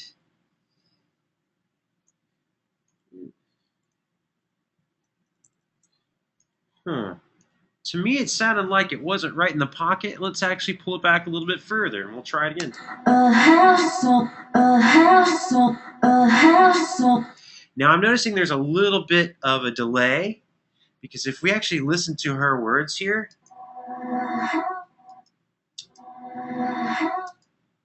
you know what? Let's do this. Let's delete this fade out, because it'll let me hear the word better. I think you might be right. I think this spot here, where you see, if I were to just separate this, and the only reason I'm doing this is because if I were to put this here, and then here, I think this might actually, you might be right. Let's listen to this. A house. A house. A house. A house. A house. A house. A house. Now, the only reason I deleted that, or I'm sorry, edited it, because notice it helped me to put it right where it needs to be. But I think you actually might be right. I think it sounds better, because it sounds like it's really landing. And what I was listening for is when we solo this out, I know that she says house is basically right here if we solo out the original. So what I was doing is I was listening for where that section would land here. House. House. House is the beginning word, so that's what needs to land right at this spot. So what I was listening to is it does have a lot of effect on it, but I think you're absolutely right. I think if I were to separate that again, just to give you a visual representation, yeah, you can hear because I've soloed it out. That's where she says house. So the rest of this was actually the lead-in for that. This is basically the lead-in for where she said a house on fire. So we go back and solo just both these parts. I think we nailed it that time. A house. A house. Yeah, absolutely. Yeah, that's it. So what I'll do is I'll stretch this out a little bit. I'm going to use clip gain this time just because it'll take me less time to achieve the desired effect just by bringing it up a little bit. Remember, those of you that don't have clip gain, you can simply do that by going up to your audio suite, go to other, and then choose gain. You guys saw me do that earlier. Clip gain is just nice and convenient because it's right there on each of the clips. So if we listen back now, very prominent. Now if we pull in the beat over top of it, it's going to really introduce this part, which is really cool. You know what we could have done too? We could have put a longer reverb on that. So right now you're going, what are you doing, John? Well, I actually want to put a longer lead-in reverb on that and one that's more extreme. So let's see where I'm at. I think we've got it back to being frontwards. Nope, it's still backwards, so that's fine. I actually wanted it to be backwards. So let's go put a larger reverb on this, which will basically give it a larger tail as a lead-in. And I'm actually going to try to put as big a reverb on this as I can to really accentuate this verse part here. So audio suite, we will go to reverb. I'll pull up my deverb. It's already set for a large hall. We could put a larger decay on it and then render this. Ooh, wow, that's a little bit too long. Let's undo that. And how about something along the lines of 30 seconds? That's still pretty big. Yeah, that's huge. But that's fine. This will give us it'll make it a little bit different. And remember, I said I wanted to do some other effects to it. I didn't get a chance to show you guys that, so let's do that. And then I want to jump into showing you structure, and that'll probably wrap us up for the evening. But so let's take a listen. Now I need to reverse it back again. So Audio Suite, Other, Reverse. And again, what I want to listen for is wherever the word house lands. So let's listen for the word house. I'm going to solo it out because wherever the word house is, we know it's going to end up right where that marker is.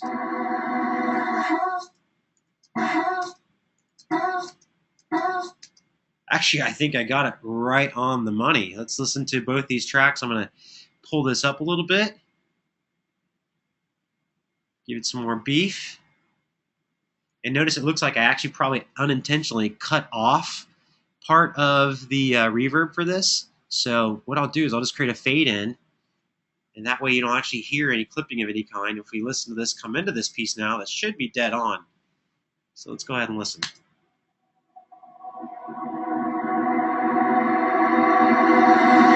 House on fire. Oh, that's going to sound hot with the beat. Let's go ahead and take a listen to this.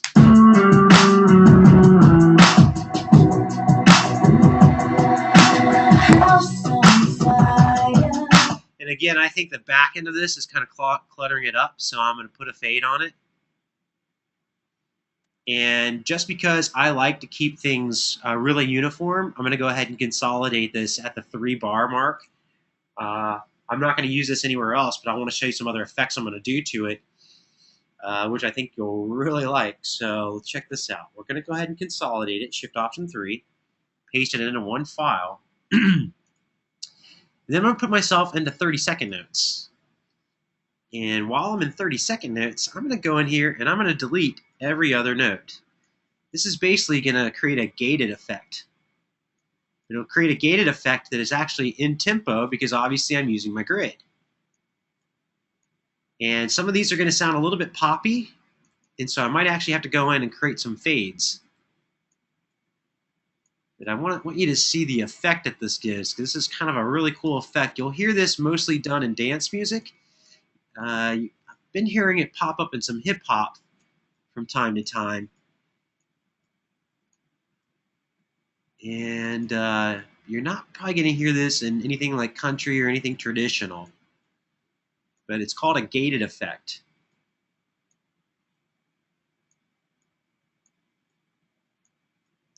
If we go back and we play this now, you're going to hear that gated effect. So I want to solo it out so you just hear the gated effect first. A house on fire. And we got some pops here. Those pops, I could go in and create individual fades, but anytime you select more than one audio region and do Command F, you're presented with batch fades. Hint, hint, wink, wink. You guys are going to see this on an assignment coming up. So anytime you have somebody gives you a specific value length of what size fade, like I'm going to create some really small fades here. We'll say 5 millisecond fades on each of those parts. When I hit OK, it went and rendered fade ins and fade outs on each and every part. So if we actually look at these now, you see those fade ins and fade outs. And the reason I did such a small fade in and fade out is so it still kind of gives that gated effect. If we listen to it,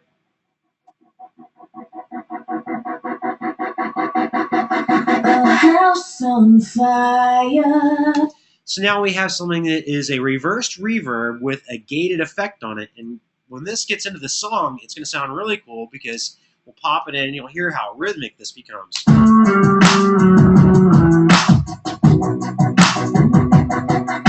house on fire.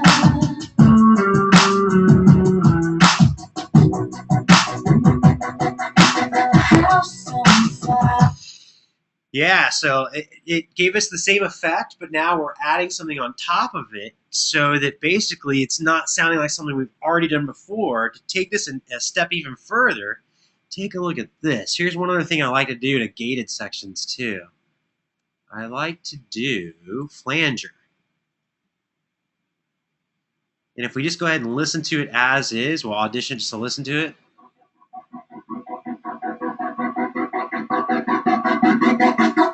You guys can't probably hear that at home, but it's creating some motion on it to where it's flanging it.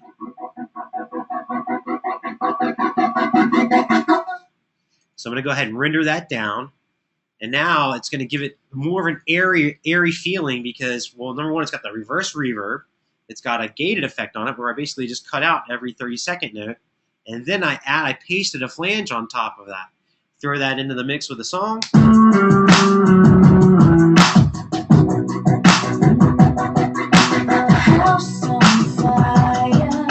Yeah, somebody mentioned, Woody says you can see the motion in the stereo file. You absolutely can, and you'll be able to hear it at home with your own setup much, much better.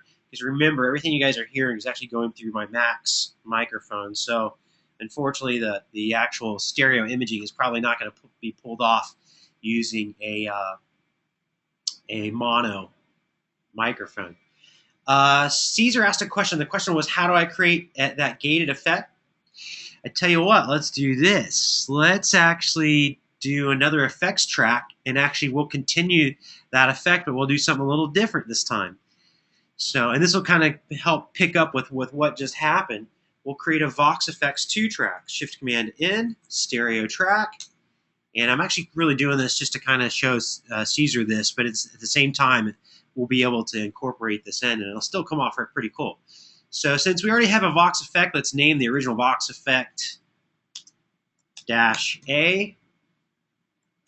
And then I'm going to highlight this area, Command C to copy, Command arrow to get to the next track type, Command V, and then we'll just call that B. Vox effect A, Vox effect B. And since you're asking how to do that effect, let's actually do it to this other vocal piece. I'm going to keep it right in place by changing my grid resolution to 1-bar increments. That way when I drag this down, I'm holding Option to drag it down. Notice it locks into place. Then I'm going to change my selection to, my grid to 30-second notes. Option F to zoom in. And I'm going to keep the very first one because that's what makes it rhythmic, and then just delete every other one after that. And again, I'm in 30-second notes. And so since I'm in 30-second notes, it's really basically keeping every 16th note. Ooh, let's do this. Instead of doing the same exact pattern as we did before, let's actually put ourselves in 16ths, which will basically give us 8th notes. That way she'll get 16ths coming in and then 8ths leaving and trailing off. It'll still keep a rhythmic effect, but it'll be slightly different rhythm. And then I'll consolidate. Actually, we need to put fade ins and fade outs on this. So Command F, 5-millisecond fade ins, and then I want to consolidate it. And what this did, if we solo out just the effects track, and what I did for the original section is I just did it a little bit faster.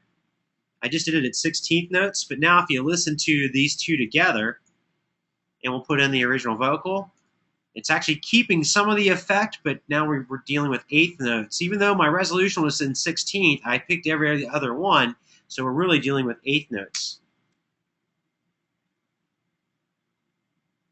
Oh, let's solo the Vox effects track so you can hear that too. Sorry.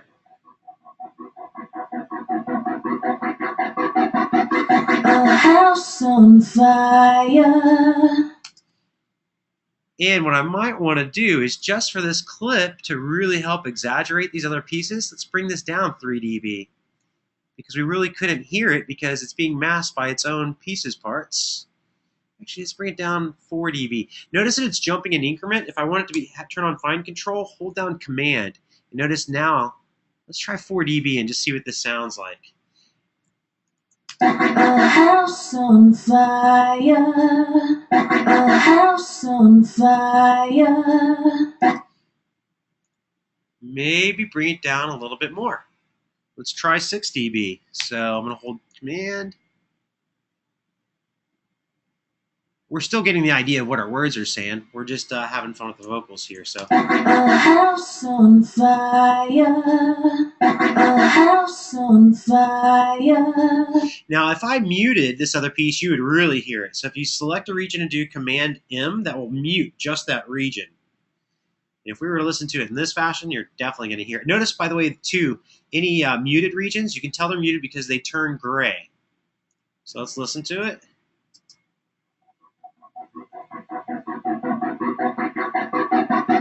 A house on fire. A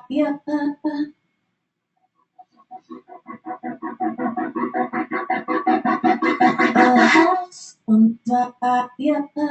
Now that's a little drastic. You can't really hear the words that she says. That's why I just kind of brought this one down. Let's unmute it. You just select it again and then Command M for mute. You'll notice it rectifies itself.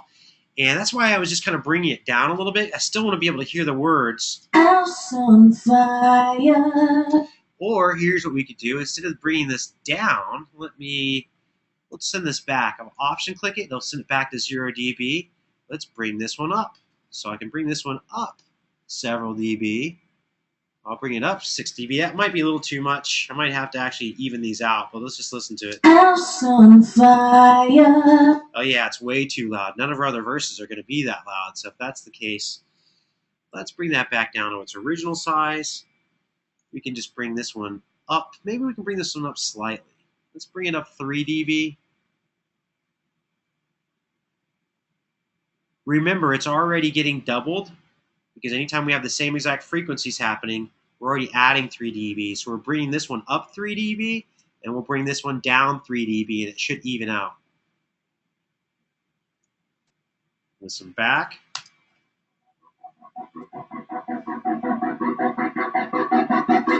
A house on fire. Cool. Listen to it with a beat. It should all be there. A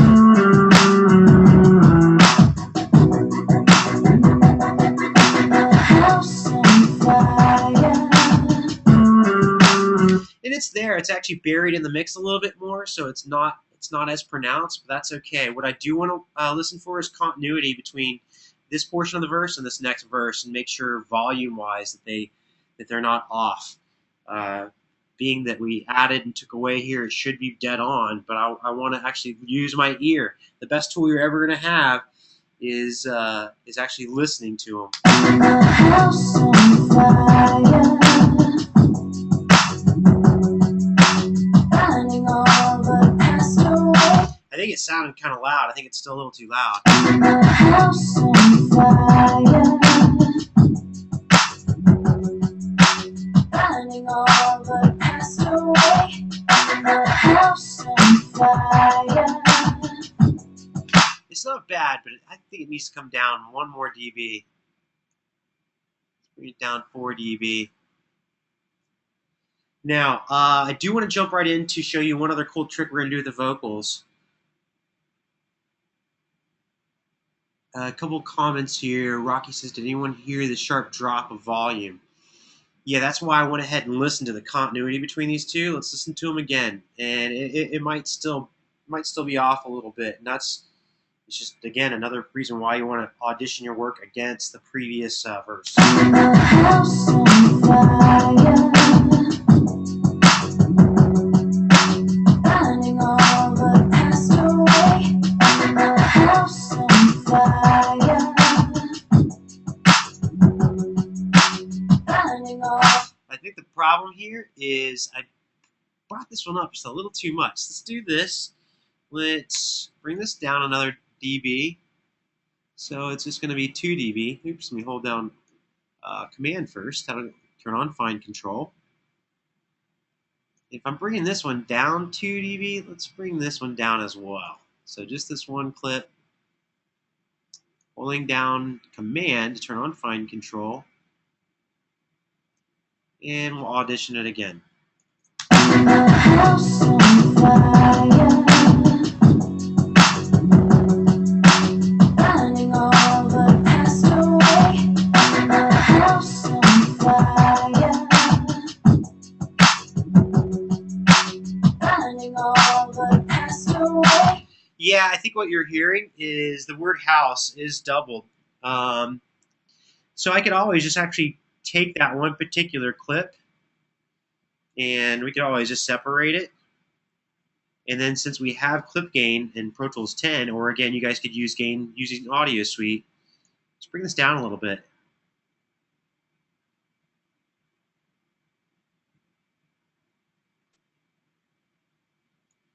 and audition it. I didn't want to get too caught up in this because I have one other thing I want to show you guys before we get out of here. That's we're going to throw some of these vocal samples into a sampler and use her words and play the words. But let's listen to this real quick. And I won't nitpick over this, but it's funny because if you guys were hearing it via just my Mac's microphone, then that means there's something to be listened to. So let's check it out.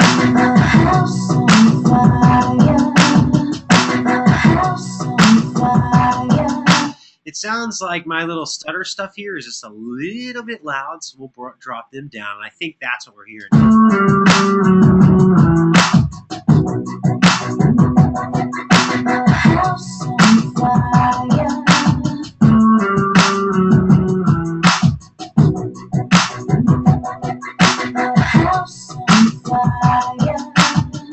Yeah, cool.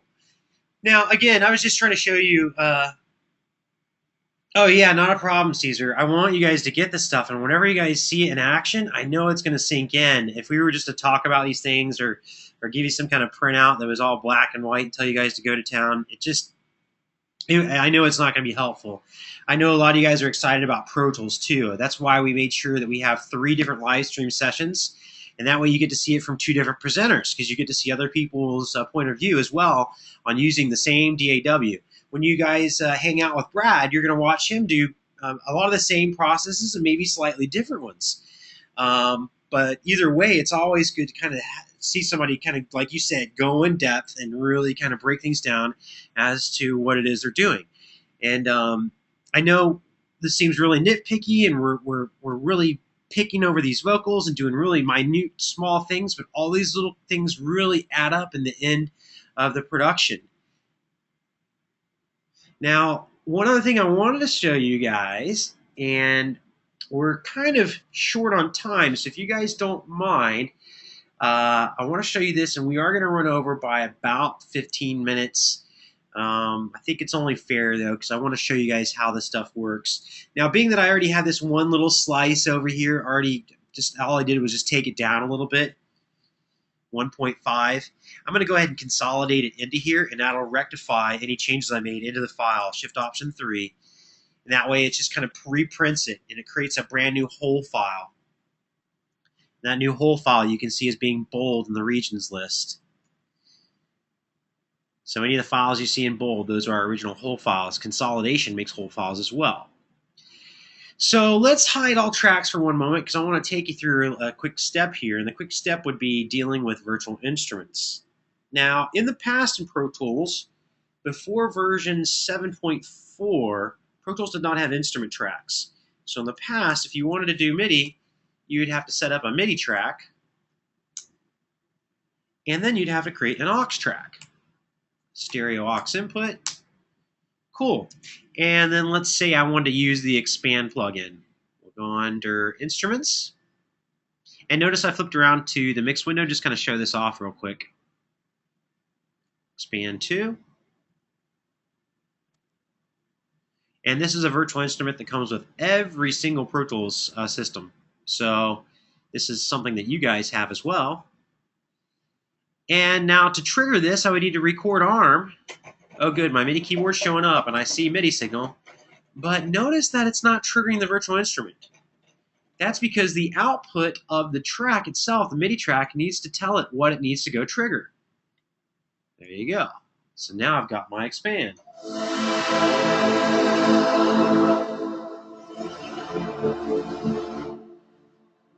I love virtual instruments. I'm a huge synth head. I've owned over 300 different synths. I had to let my obsession go and sell them all off. And once I realized virtual instruments were going to be as powerful as they are, I quickly devoted myself into getting swamped into the virtual world.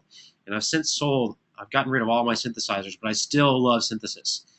Now, what I really wanted to show you guys wasn't this Expand plugin. So for right now, I'm going to delete these tracks, and I want to go back and I want to show you Structure, which basically is a sampler. So let's delete these tracks for right now. So just select the tracks you want to delete, hit delete, and let's create what we call an instrument track. Shift Apple in, we'll create a stereo instrument track. And let's pull up Structure, which is basically Pro Tools version of EXS24. So Instrument, Structure free. This comes with every version of Pro Tools. And then we want to drop samples into here. And the samples I want to drop into here are her actual vocals. So I'm just going to go cut them out and put them in there. Let's take a look at our lead vocal parts. I think that word how, either that or how long. So I'm not sure which word I'm going to pick yet. Let's see, if I have my memory locations window up, I can simply click on one of the verses and we'll be listening to that. So let's listen real quick. Actually, chorus, I'm sorry.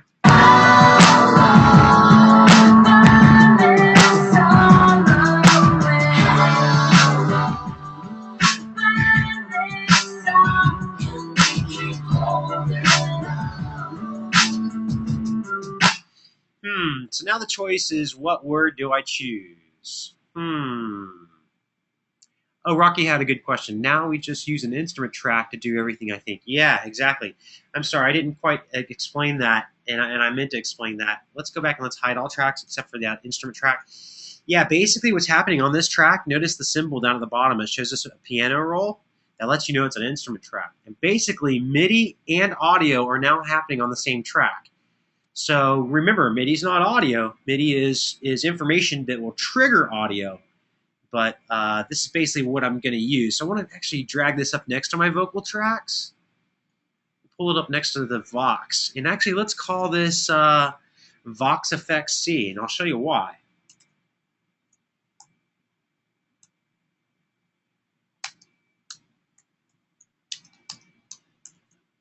I'm actually going to take snippets of her vocals, and we're going to throw them in here. We're going to actually sample her vocals and throw them into the sampler.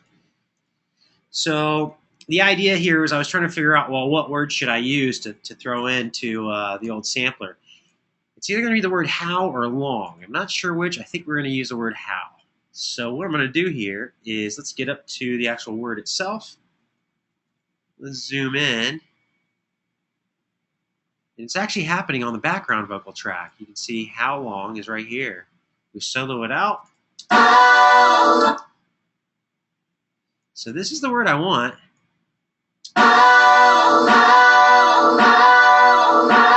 And if I want that to be in my new little sampler here that we have.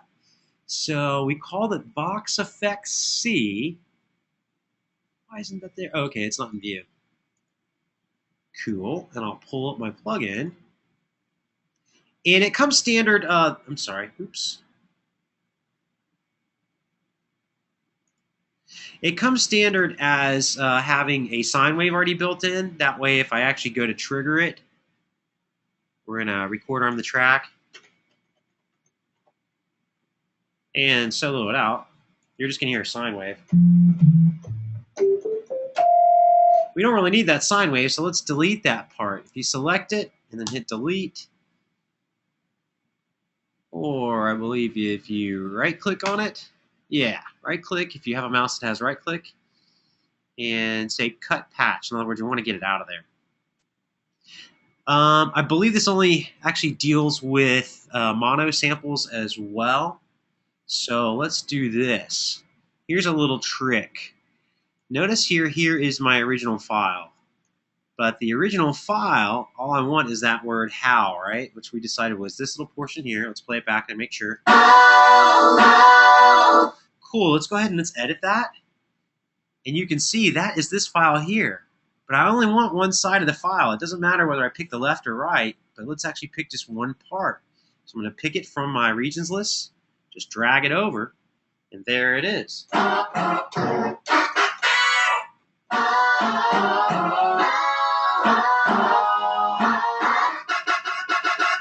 So I'm now playing that from the sampler. So if I wanted to do other cool effects other than just that little reversed effect, we could even do just a little glissando. The original sample is on the middle C. So if I wanted to do a little glissando effect, all I'm really going to do is record arm the track, do my glissando, and try to land on middle C for when her words come up. but we've got the beat in the background, so that should help us with it. Let's try this out. So I'm going to give myself a little bit of pre-roll there, and then again I'm just going to do a glissando. Remember, I'm playing this as a part. We could do it from a high pitch down to low, or we could do it from low to high. So I'm going to do it low to high. And let's throw this in there and see if we can get this to land. So the track's already record armed. If you own a full numeric keypad, you can just hit the number 3 and it'll start recording. Unless I've got this little wait for note. This was engaged. Let's disengage this and we'll get ourselves started. Oh, and everything's soloed. That's not good. We want to hear the beat. Another try here. If you believe in it, keep believing it. All right, so I just threw a little glissando in there. You can see the MIDI parts. They aren't very loud though. And if I really wanted to, I could probably go down here and actually zoom in and change the note value and quantize these so that this little glissando then lands on middle C. Notice we're viewing any of your MIDI information, and it's not editable currently in its state. It's in what's called clips view. To edit any of your MIDI notes, you need to be in notes view. And notice my MIDI notes are now scaled off down at the bottom. They just show up at the bottom, so we need to scroll down to actually see those notes. Now, if I really wanted to be meticulous about this, to make this really perfect, I could look at the note values and put it into something probably like 30-second notes. I'm just making the track a little bigger so we can see all the notes. And I could probably take each one of these notes and actually put it on a note value so it would be perfect. And then have this land right there. So if that's the case, then let's do that. Let's take a look. Put myself in 30-second notes. And I'm just going to drag these to their correct position. Let's actually add one in here too. So I'm going to option drag this. Looks like okay, I missed some of the black keys. So let's go ahead and let's be fair to this whole assignment here. And we'll fill in any of these. I'm just option dragging to create that note. So option drag.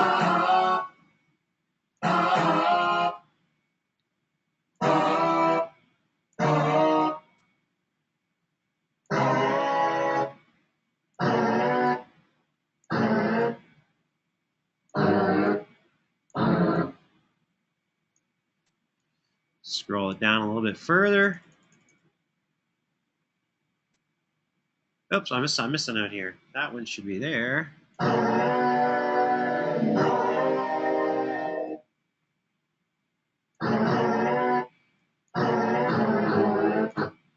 Oops. You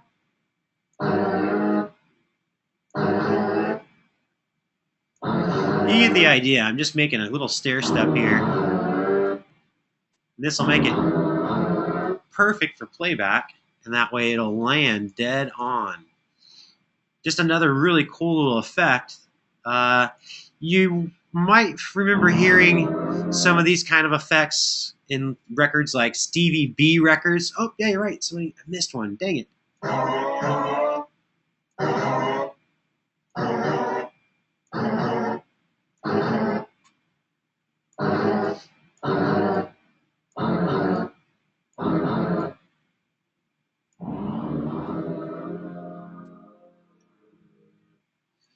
And I noticed here that they didn't sound like they are all as loud as they could be. So take a look, and instead of looking at your notes value, let's change the velocities.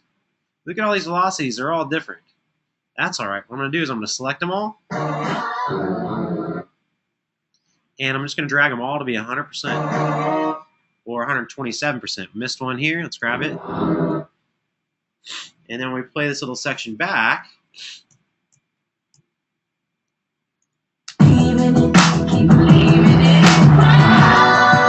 Let's go ahead and we'll solo these out so you can hear what they sound like together. So we'll solo out our lead vocals, background vocals, Vox Effects A. We have nothing going on Vox Effects B. Oh, and look at this. We need to start coloring these tracks too. Let me come right back to this real quick. Sorry, guys. This starts to get on my nerves here. I need all my tracks to look the same. That way, when I flip around to my mix window, I know exactly what I'm dealing with just by looking at the tracks themselves. Color palette. We want to do the tracks themselves, and I want them to be yellow. Cool. We'll go back and listen to the effect. Believe in it, keep believing it.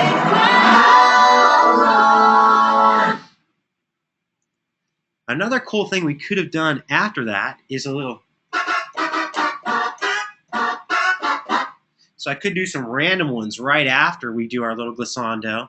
It'll actually kind of show off the fact that we're manipulating our vocals as well.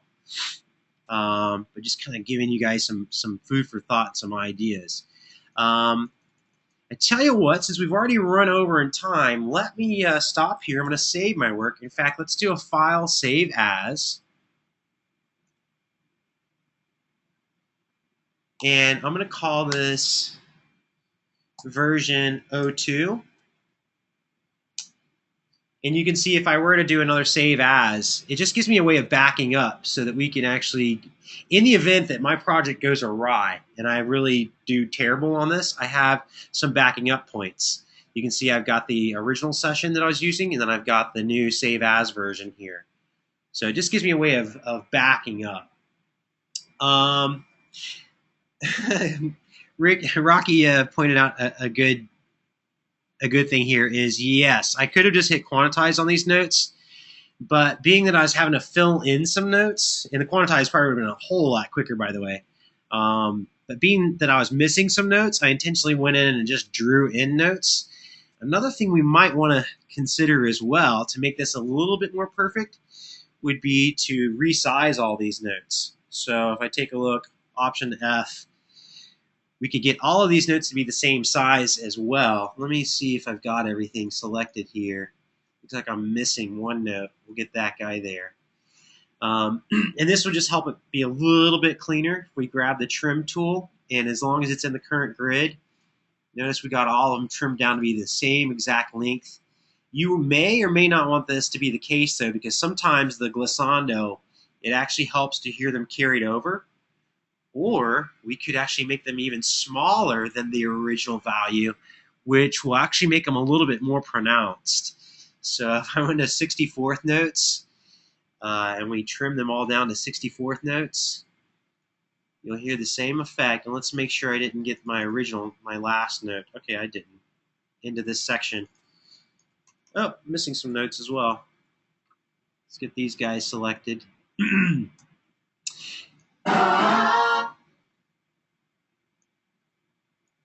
If we go back and listen. Keep believing it. Maybe we should try just undoing that just so you can hear the difference. Believing it. You know, the 64th note sounded like it was a little on the drastic side. Shift Command Z. Let's listen to it again. Believing it. Which I actually liked how it made it a little bit more dramatic. It actually made it more pronounced. So let's leave them at 64th notes. And truthfully, I really don't need this one held note because that is already the verse. That verse is being sung. I'm sorry, the chorus. It's being sung here. So now if we go and listen back, it's going to make it a lot more pronounced just because of the note value. Keep believing it.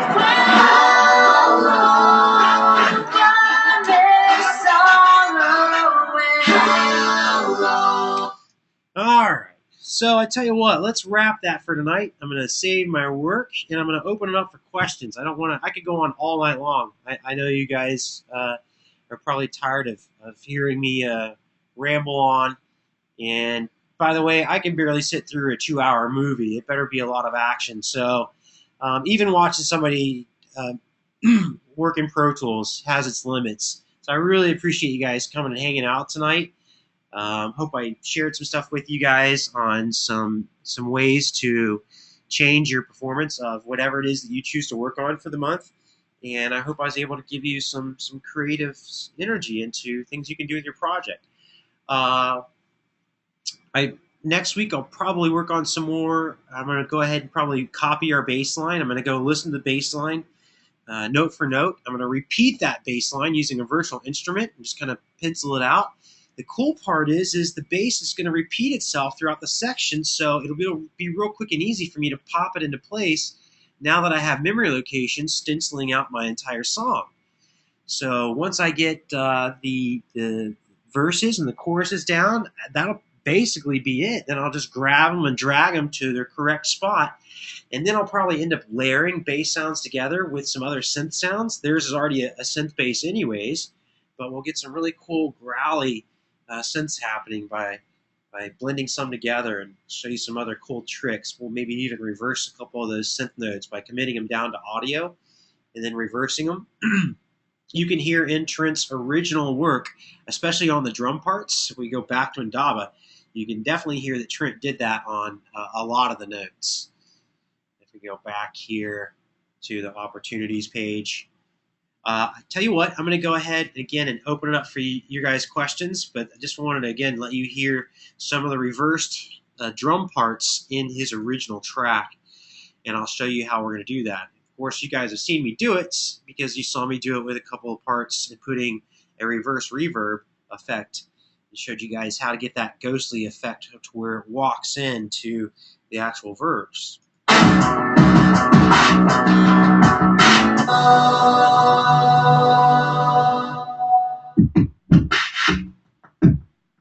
Always been here.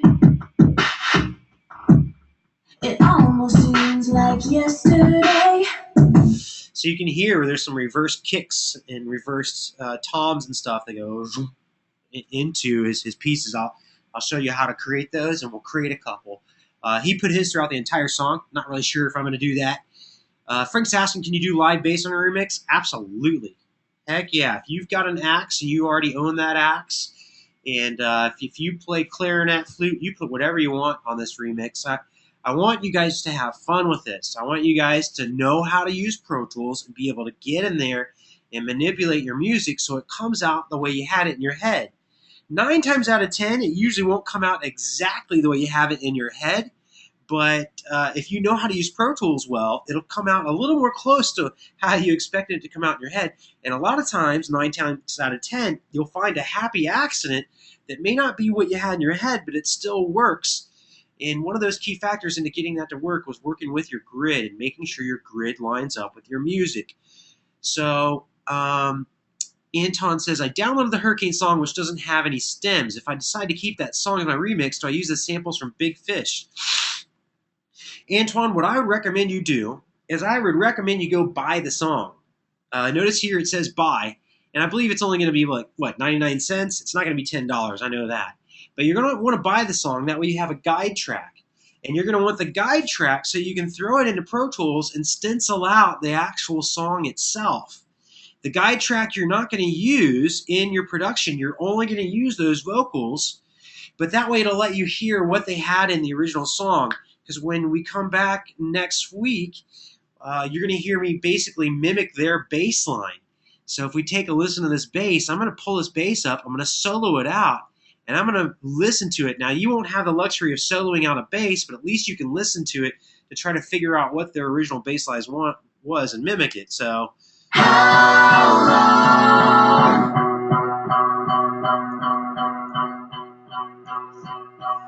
and their bass is a very high note on the bass, if that is a bass. It sounds like more like a guitar to me. There we go. So there's some guitar, but there's our bass line. You're still going to want that as a guide track, though. It'll help you hear what the original artist did, and it'll help you know how to basically put in these points of the intro, the verses, the chorus sections, and that way you'll know where chunks of data should go to fill out and pocket your song.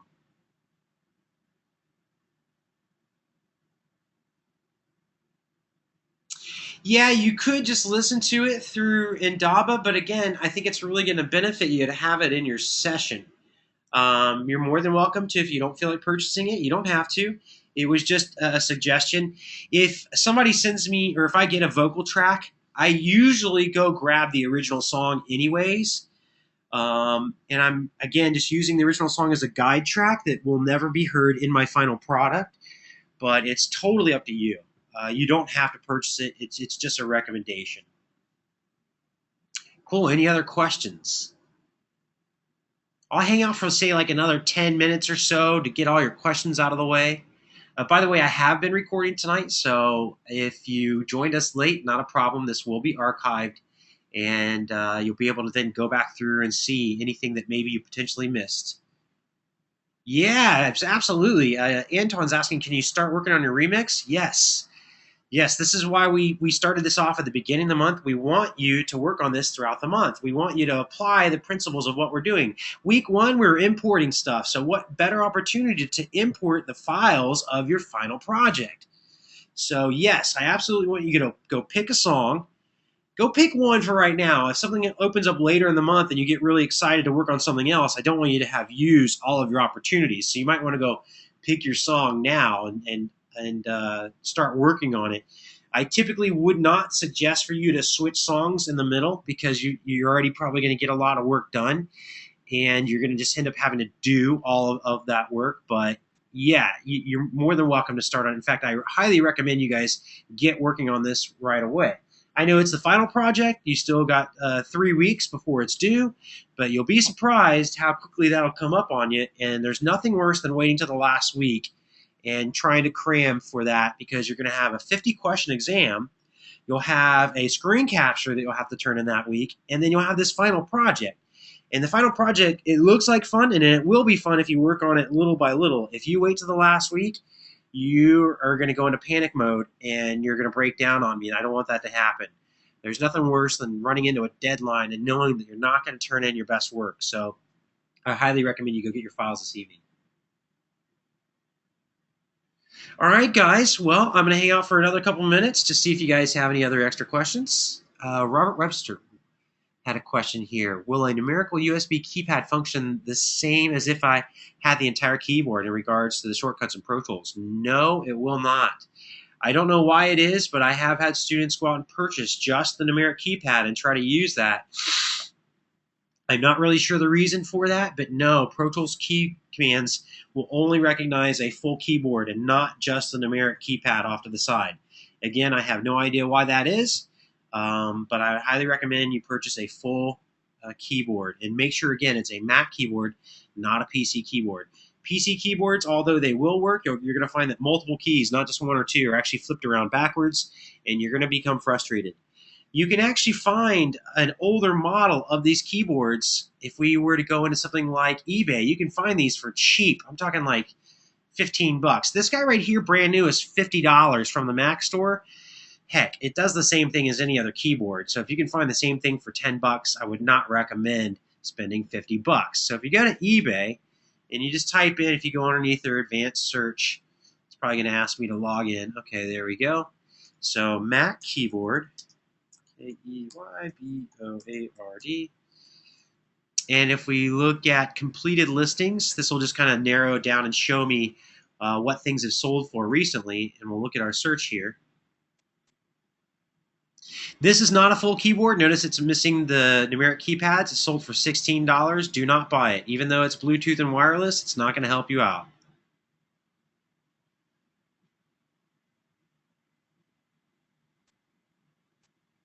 Wow, here's one that nobody bid on, and it was only 99 cents. Looks like it came with a lot of accessories, and nobody bought it. Not sure why. That looks like it was a pretty good deal. I probably wouldn't use their mouse, but the keyboard was just fine. You can even find the older model keyboards, which are a little bit clunkier looking, but they still work just fine. Let's find one here. Let's see. Trying to sell us a bunch of stuff that all has. All right, let's try another page. Well, you get the idea. I was hoping to show you maybe an older model. Looks like they're trying to show you covered keyboards there, keyboard covers, accessories. Okay, here's one for 30 bucks. I know you can find it cheaper. There's one for 20 bucks. Now, there is an older model that doesn't give you the brushed aluminum look, but it's still the same thing. All right, so let me see. And of course, I don't see one on here. Here's one for $22, and that one sold. You can tell it sold because it's in green. Well, you guys get the idea. There is an older model I was thinking I would find really quickly and easily. Let's go back to a later page. And of course, I don't see. Okay, this is the older model. Look at this, $15. It's black. If you look at the pictures on it, it works exactly the same. And this one ended, and it looks like nobody bidded on it. But these black keyboards, they work just the same. Notice it has the numeric keypads off to the side. There's nothing wrong with it at all, except for it doesn't have the new shiny look. It's not as streamlined and flat and brushed aluminum. But again, all the keys are there. Well, guys, that's pretty much it. Let me see if there's any other questions that I missed. I think I've answered all your questions. I'm going to hold out for another question, and then we'll wrap this for tonight, and I'll see you guys back next week. Any last-minute questions?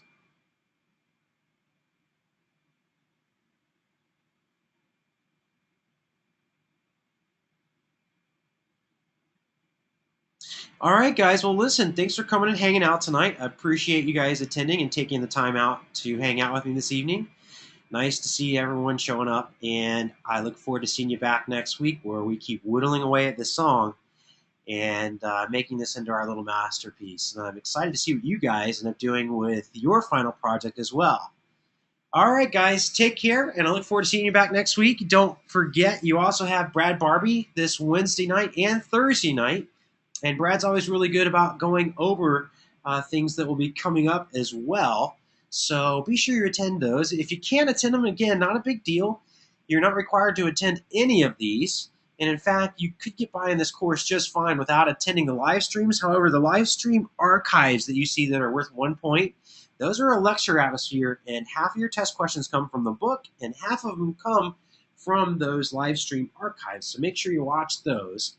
And again, that one is actually weighted. So this session was recorded. In the event that you joined us halfway through, not a problem. It will be available for you under the announcement sections. You guys have a good evening. Good night.